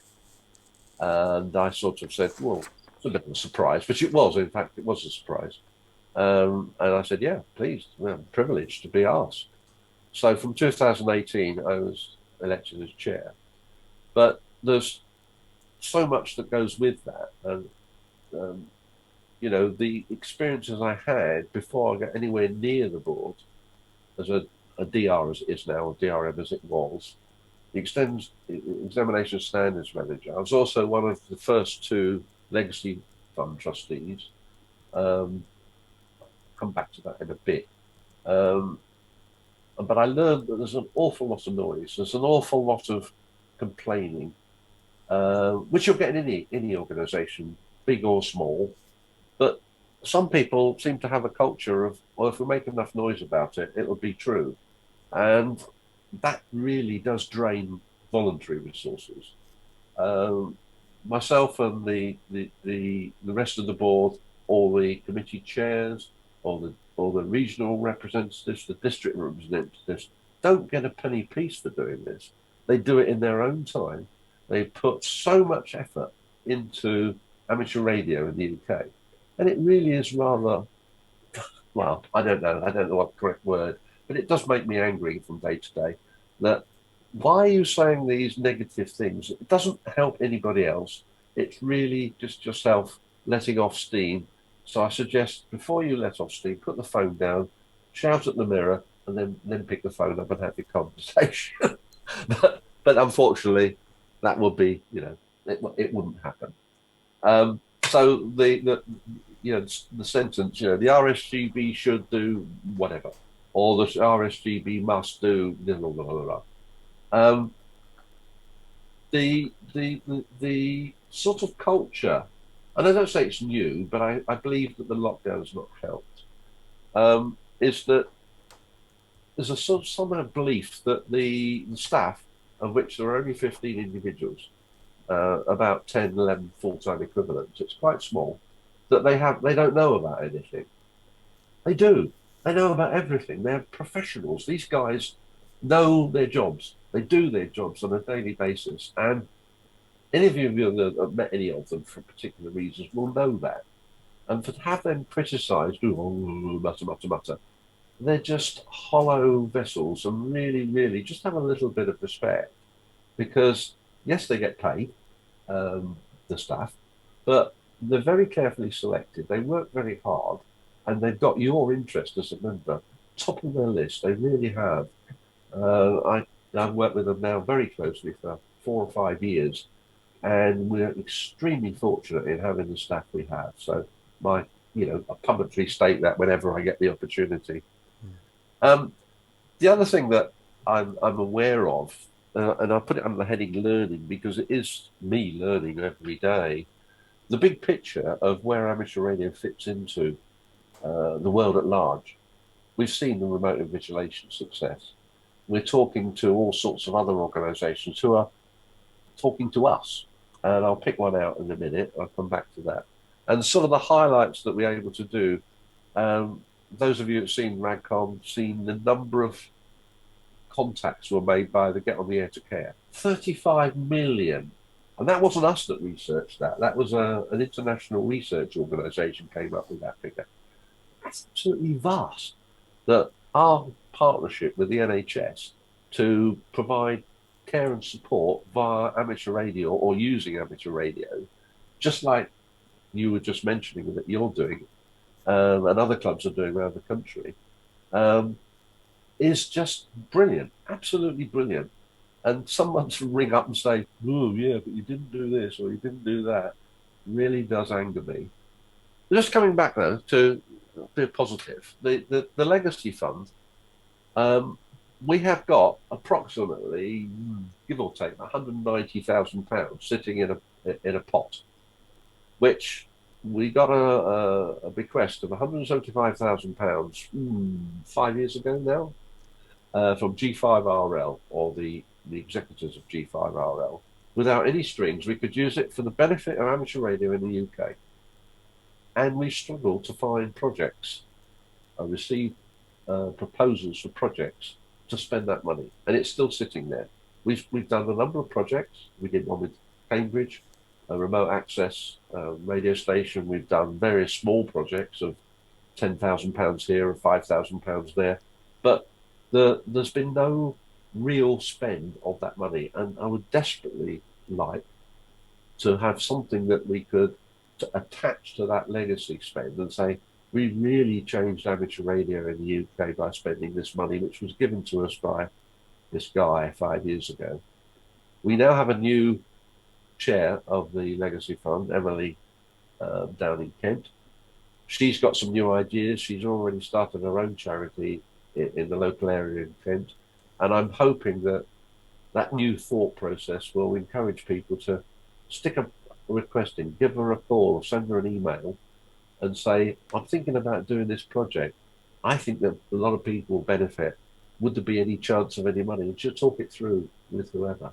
So that's the advert of the day, if you like. Please, think very carefully about the legacy fund. The big picture stuff, and the big one there is the EMF. You've seen the EMF stuff coming out. You see John Rogers' article in BATC this month, the start of a series.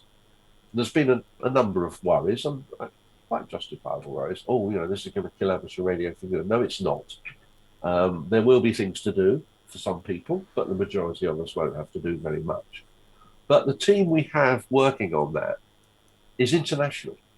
We have got the world experts, both in the UK, of which we're recognised for the expertise, and the people in America through the ARRL. We're working together on this. Now, that is really, really good news, that the regulators in the FCC and the Ofcom here are aware that we are leading the way of managing this EMF issue about near field and far, medium field, all that stuff that you've seen in the articles. And we've got the world experts working on it, so they're listening to us. So this is something that we hide our light under a bushel a bit. I think we should be shouting much louder, because in the history of amateur radio, just think what we achieved in the past. We continue to do so because we think practically. We don't think philosophically or politically. We think practically. What could solve this problem? I know, a widget plus another widget plus another, or whatever. And with the experience and the professionals we have, it's looking really, really good. And that would be one of the highlights I would like to remember while I've been in sort of holding the fort, so to speak, and listening to all the stuff that goes on a daily basis. And of course, the highlights, that's one. Get on the Air to Care. I have to mention that. The link with the NHS,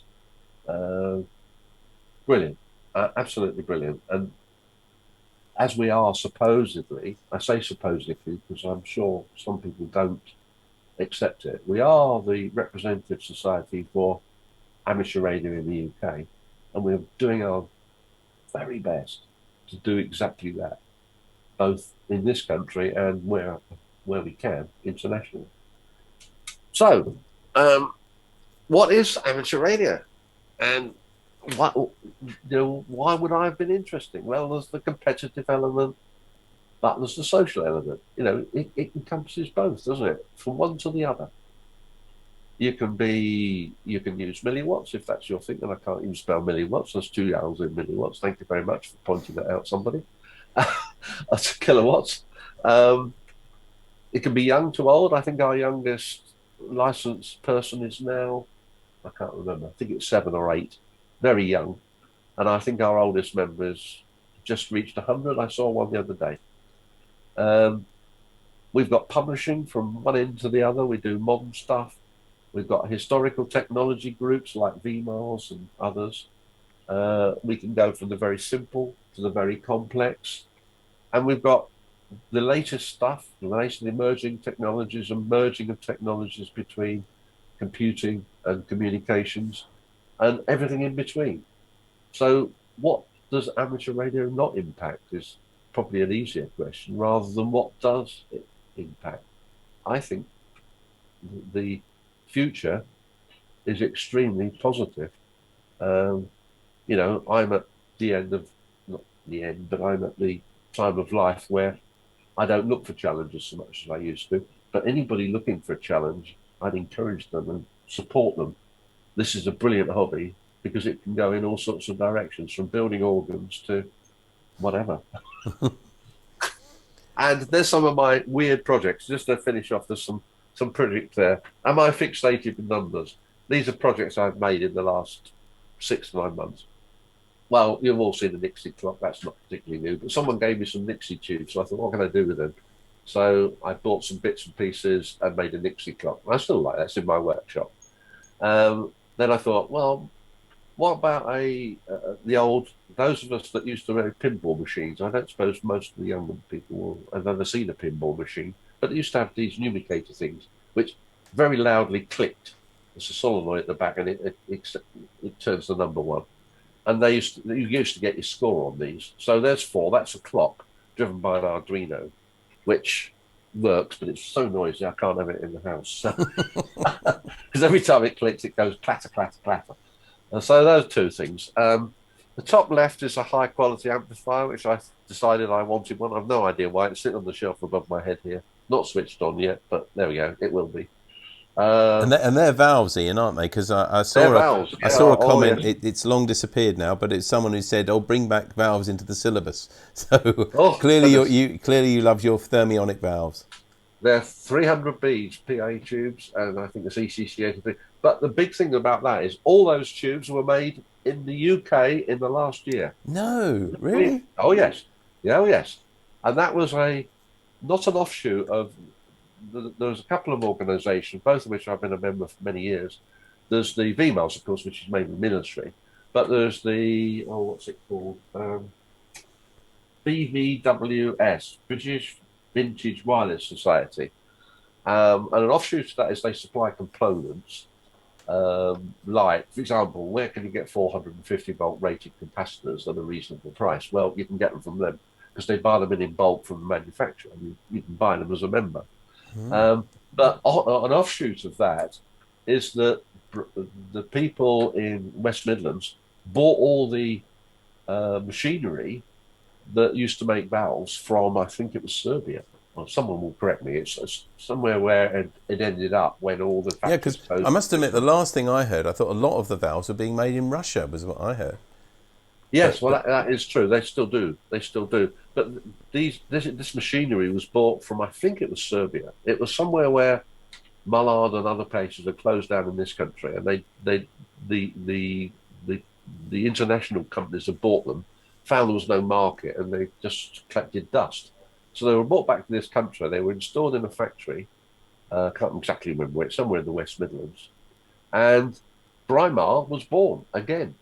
And these valves, all 5 of them, were bought from Braemar.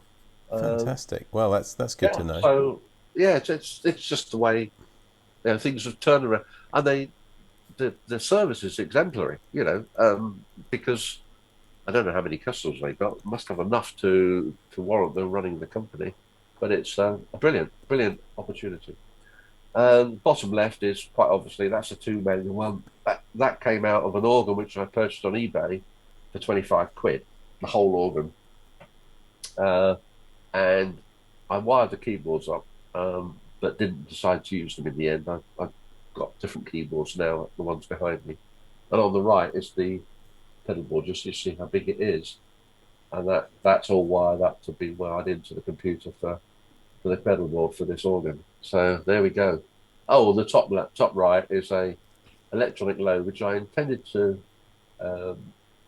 put in for the construction award over Christmas. And it was all hunky-dory. It was all, I thought, working until when I tried to load the Arduino software. Again, it's an Arduino project. The Arduino will not accept the software. There's a mistake in it. And I've been through it, I don't know, 100 times. And I can't find the error in the programming. So I'm going to approach Mr. Paget, Len Paget, who's an Arduino expert, and see if he can find out what's wrong with the program, or whatever it's called. I can't remember what it's called in Arduino terms. Not a shield, is it? What does they call it? Someone will know. Yes, well, it's a shield and there's sketches, aren't they? The programs. Sketches, that's it. Yeah. I'm trying to learn that. Have you, as a fellow sort of engineer and certainly a tinkerer, have you learnt the art of software, or are you like me? Your head's really in all the hardware, in logic gates and op amps, rather than configuring microcontrollers and things. No, I'm not into microcontrollers. I had a friend. Well, I still have a friend. His name's Mark Jones. He used to be on the board. He used to work for Rolls-Royce. He's an expert. So if I get stuck, I ring him up and say, "Hey, Mark, what do you do about this?" I've never really had the push to do the programming. I used to do it when I was working in IT in Boots, but that was very different to this sort of programming. It is the way, because I employ a design engineer who started in his life with me over 20 years ago and started with just electronics like I did, and everything was hardware. But now everything's software. And when I draw out a logic circuit or an op amp or something, and he said, "Yeah, but you can configure that all in software, Dave." And then I'm lost. So I just said, "Okay, we'll do that then." But it is the world, the changing world. But it's another aspect of our hobby, isn't it? Amateur radio is embracing software. It's not seeing even the internet as a threat. I mean, you look at a modern radio now, and it's got as much software as electronics in it, really. Yeah, absolutely. Yeah, I remember going to a convention session on an SDR some years back when it was sort of newer, and thinking, crikey, there's no end to it, because if you don't need any more physical stuff, all you need is to change that line of code or whatever it is that you have to do, then the world's your oyster. You can just change things very quickly. Yeah. We had as our guest last week, Ian, as our guest last week, Rob Sherwood. And of course, the man who measures a lot of the modern rigs and things. And we were talking to him about the differences now with the rigs. And of course, the fact that whereas in the old days, they might have to send back a rig to be modified electronically. Nowadays, you can modify it often by software and firmware.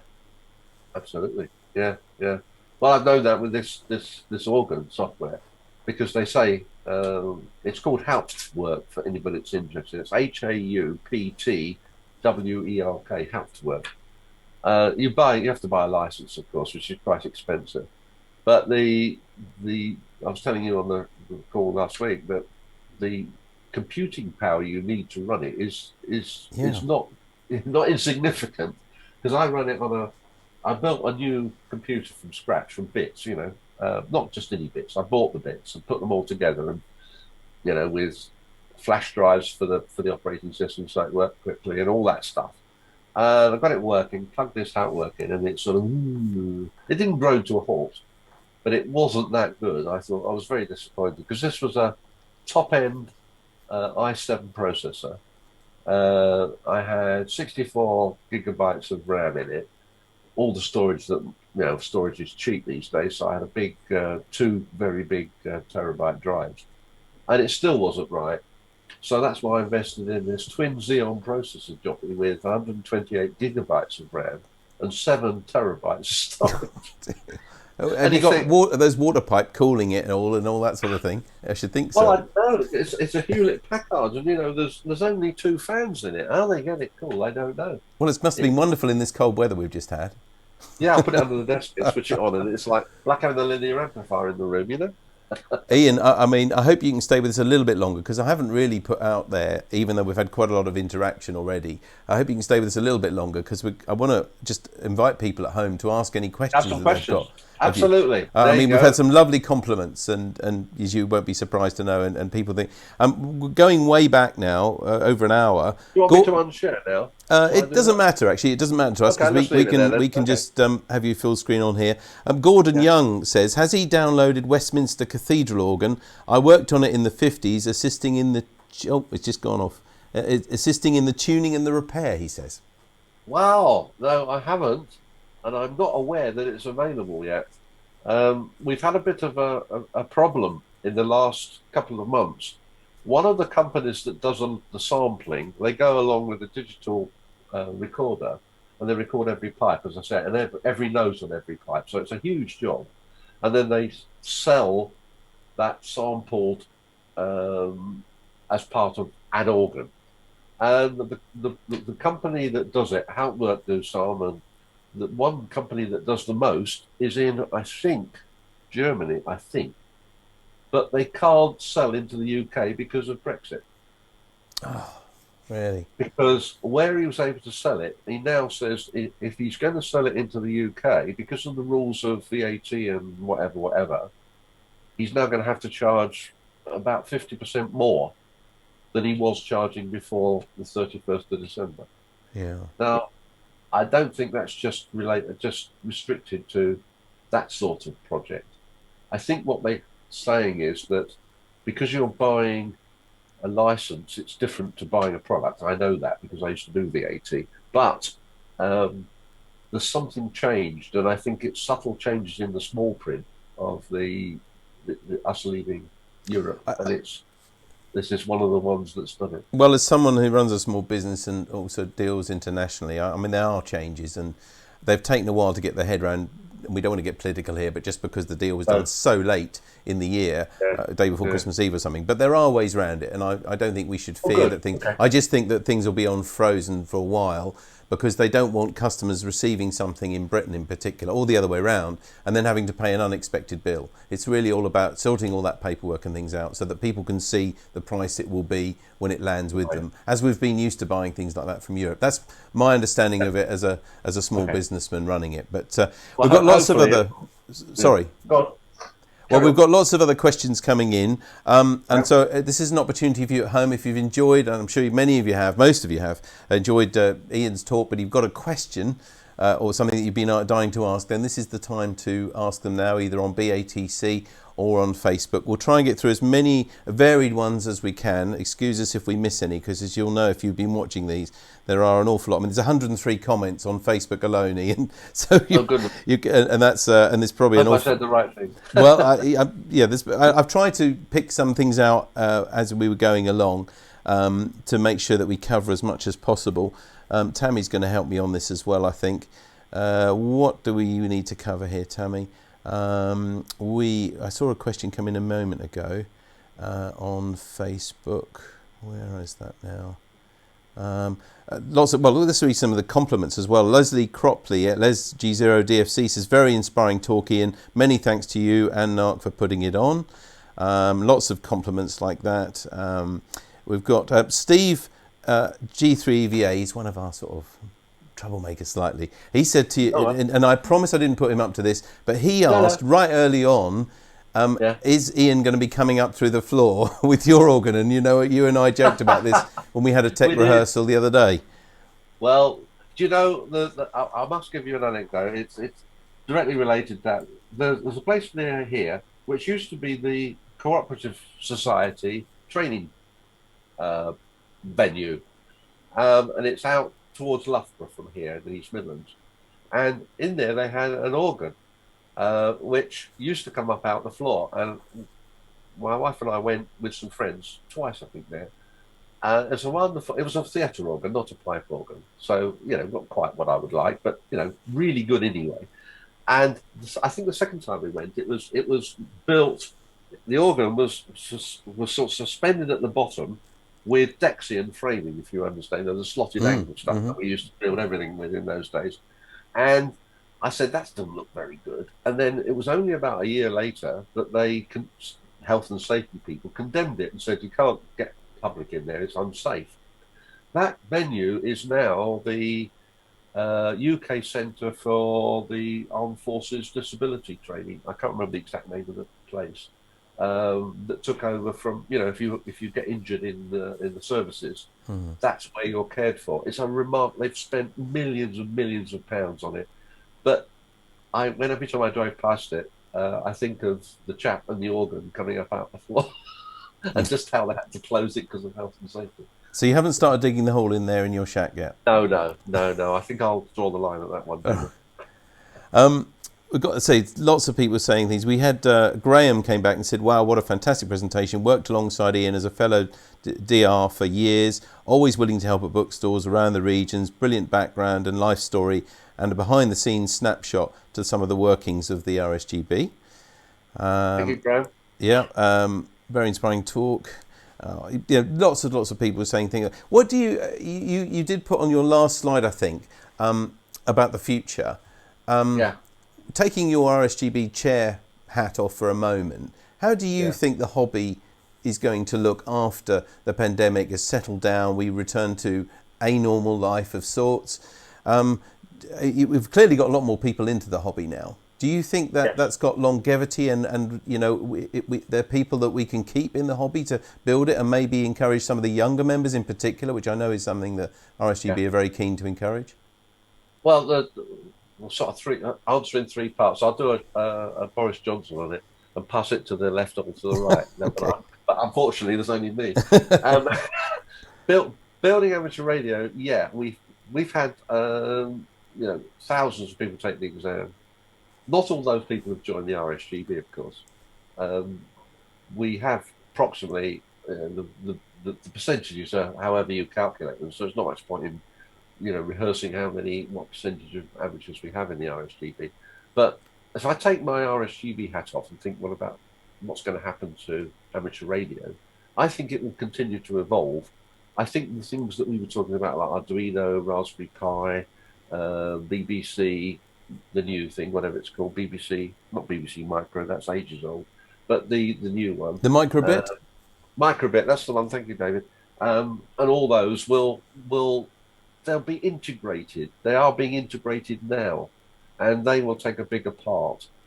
The jump-on position for amateur radio, if you exclude the £25 Chinese handheld, if you're talking about HF, it's still pretty high thing, and there doesn't seem to be the people making the one valve AM transmitter receivers anymore, because, well, at the foundation level they can't, but even if they could, the components are not there. The simplest radio to be usable is probably quite expensive, even as a kit, if there is such a thing. I mean, there are some things, but they're not. When I was a kid and I was learning my trade, so to speak, I was building all sorts of stuff, and probably illegally, but the powers that be, the use, the television interference, all that sort of stuff has got much tighter these days, and everything is surrounded by rules and regulations, much more than it was in the 50s and 60s when I was learning that sort of stuff. So I think we need to adapt and learn from that. As far as people coming in at youngster, we are thinking seriously about another survey, because a number of people have said, do we know our members well enough now to what we did 5 years ago when it was last done by under the watch of who was it? John Gould. He ran a survey which had a lot of responses, and from that, I'm quoting roughly from memory, that the average age of an active amateur is around between 40 and 50 years old. A lot of people seem to have joined in amateur radio in their teens, but then there were very active school clubs. There were quite a lot of active university clubs and college clubs. There are hardly any now, but then they went off and did the things like I did and got a mortgage and kids and, you know, all that sort of stuff, and came back into the hobby at 40 years old or thereabouts, and stayed till they're, you know, till they became a silent key. And I think it's very similar now. But we'd like to know. The society has around 200 youth members. That's defined in amateur radio as under 26 years old. So it includes university students. 200 doesn't sound a huge number to me. But are they too busy to be thinking about that sort of hobby? What is it we could do to make it more attractive, if we can do anything? And then keeping them, that's the challenge for 2022, isn't it? Yes. Or 2000, that we've had a lot of new members join, and they don't know what they're joining really. They've taken the foundation. Some have taken foundation in the medium full in the year, all the way through. 500 and something, I think it is, that have done that. And they will now be saying, well, I've joined this society because that's what the thing to do, and I get my rank on. That's very interesting. I see what new equipment I want to buy. What do they actually? What now? If I want to extend my activity in the hobby, what can they offer me? And that's the answer we've got to give them. What can we give them? We can tell them about ARDF. We can talk about contesting. We can talk about all those traditional things. But are there any new things that we should be thinking? Can amateur radio go in that direction? I don't know what those things are. You know, I would welcome any things that anybody's got an idea of. I mean, we as a clubby, and I don't know if you know, we run a thing called Bright Sparks, which is for anybody under 18 who'd like to join us. We hold it one Wednesday of a month of our normal meetings, and we encourage youngsters to come along. Sometimes we just take things apart and show how they work. Now, what we learn from that is that some of them, they tend to come from about 9 years upwards. They're still as inquisitive as probably you and I were at that age. How does that work? You know, why does that work? We can all remember, I think, when we bugged our parents and said, how does that? And we'll stop asking so many questions. But actually, that inquisitiveness is still in youngsters now. And surely we've never lived in a more technological world where probably their favourite gadget might well be either a tablet or a phone, a mobile phone or something like that. So how does that work? How does that phone work? Is just about what our hobby's all about, isn't it? It's actually absolutely right. I can remember my friend of my father's gave me a 9-inch console television set when I was about 13, and it was in my bedroom, and my mother kept looking at it inquisitively and said, what are you going to do with that? I said, I'm going to get it working. Well, isn't it dangerous? Well, I said, yeah, it probably is. Well, I had words with my father, and that's the inquisitiveness, and I think that is still there. My grandson is into this sort of stuff, but the solution to his inquisitiveness is quite different. He can't take the back off his iPad and start prodding around inside it. That's true. Because, you know, he'd destroy it. He can't do the same with his mobile phone. It's a different sort of solution to the inquisitiveness, isn't it?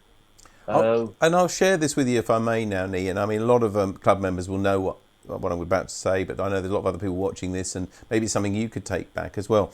One of the things we've started to redo when we have a public event like Science Days and things like that, we show the good old-fashioned crystal set, and we show it in the basic form.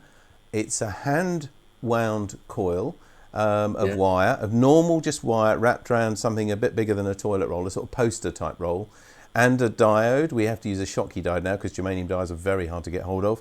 But we show them every element of it. It's not made pretty or anything. It's sort of dirty construction in its real sense, if you like. And it's got a crystal earpiece. Now, the hook that we hang that on is, we say to them, if you were left on a desert island and you had no electricity or anything, how do you think you'd find out what was happening? And when we show them this radio, which just has a stake in the earth and a long piece of wire up a tree on their desert island, and this radio needs no power. And by the way, one of the things we start them off with saying, has your mobile phone ever run out of power, run out of battery and things like that? And we show them this thing. It does create, honestly, a bit of fascination and spark, even though it's the most fundamental, earliest type of radio there ever was. So that may be something that you can suggest, even though to a lot of us who've been doing electronics and radio for years, we think a crystal set, it's not really fascinating. To a youngster with just 4 key components and some wire, you can create a crystal set. That may be something that we can use to engage youngsters, at least to get them initially interested in what our hobby is all about. Yeah, excellent. I was just thinking back to my own experience. Crystal set with Dad. Yeah, been there. I was listening to Round the Horn at 2:00 on a Sunday afternoon. If you remember that. Yeah. And that's what my crystal set was. It was pretty poor, but But it's just getting that spark, isn't it? It's just getting that, wow, what about a radio that doesn't need any power? It uses the actual radio waves to power itself. And that's where we start the conversation often. As I said, Science and Engineering Day at our local school, we try and do. In fact, funny enough, it was the very last event that this club did before lockdown. It was even after, it was on the Saturday, because I remember thinking, they started talking about this thing called lockdown, which we'd never heard of. And we'd had our club meeting on the Wednesday as usual, and we weren't sure whether this was going to happen because it was in a school as well. And it did happen, believe it or not. And that was the very last time that our club met. And I suppose, talking about clubs, maybe they also provide the solution that now the RSGB has got all of these people into the hobby in the last year. Some of them who probably wouldn't have otherwise got into it just because they wanted an indoor hobby. It's now maybe up to the clubs to work with you to take those people who've got their license and show them what else they can do. Yeah. It's going to be the transition, isn't it, between the support networks that they just about every area, certainly not every club, but certainly every area has got a support network somewhere. So, I know that some clubs down south that they have an every day at 3:00. Anybody's got a problem, come on there and put it, and we'll find someone to sort your problem out, whatever it is.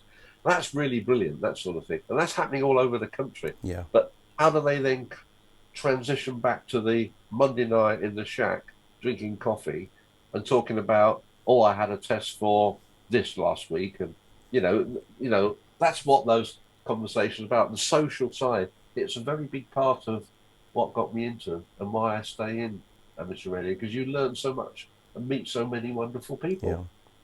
Well, Ian, you mentioned coffee then. We had a comment a moment ago saying that coffee on your desk must be stone cold. And I think they're right. Don't drink it. It is. And look, you've been entertaining us for almost the best part of 2 hours with the story of your life. But I believe, if I can be honest, and we've only met a few times, but you've been so candid about every aspect of it, and I'm sure everybody will respect that. And it's great to have the insight into things like the Hamfest, into the examination changes, and into, of course, your work on the board as the chairman for the last couple of years. So we thank you ever so much for being so candid tonight and being on the end of this and taking all the questions and things that have come to you. Thank you ever so much for sharing that with us. We wish you well as well for your remaining period, however long that is, for this chairman of the board of the RSGB. And thanks once again for joining us tonight. Thank you very much for the invitation. It's been a pleasure, and we'll keep talking, David. Lots of stuff to do. Absolutely, Ian. Thank you very much. That's Ian Shepherd, G4EVK. We were getting to know tonight. That's been a lovely evening and learnt lots. Thank you very much to Ian, G4EVK, and also, of course, to James M1TES, who joined us earlier as well. And good luck with that 100th net tomorrow. We have as well one other message that I will mention here. We saw on here that Don, N0DLB, is out of hospital. He came out of hospital, I think, on Monday. He's had pins. I won't read you the gory details, but he does put the gory details. If you want to look on the British Amateur Television Club, you can see what he's had done. But he's now at home, which is great. So good luck for speedy recovery, Don. It's good to see that. Just to remind you again what's happening on the club next week. We've got on Monday, 1st of March, we've got the informal NARC net at 7:30 on Gb3 NB with host Steve G4EVK, and the subject your favourite comedy or comedian. And on the CW net at 8:30 on 80 metres. And next Wednesday, 3rd of March, we've got Kevin N4XL coming to us live from Carolina. Sorry, you said California I earlier. did. I'm sorry about that. It's been a long day. And who's going to tell us more about spotting in N1mm. We really also love your stories. So let us know what you think. Let us know what you think about tonight. Let us know what you think about the idea of going straight to full. All those sort of things. We'd love to hear from you. Send them to this address, as always, radio@dcpmicro.com. The address is at the bottom of your screens now. We'd love to hear from you. Love your pictures, whether they're of dogs or whatever it is. It's great to keep in General touch. news. General news. But that is it for tonight. Can I just say, I don't know if you mentioned, Malcolm yes. said earlier there's a contest tomorrow night. Yep, Malcolm did put a note on one of these hundreds of messages that we've had. Yes, quite right. The Club Championship CW contest is on tomorrow night. So if you're a contester for the club, give us some more points and join that. But that's it from Tammy and from me, from Tammy M0TC. Goodbye. And from me, David G7RP. Do look after yourselves. Take care, and we'll see you next Wednesday for another NARC Live at 7:30. Bye-bye.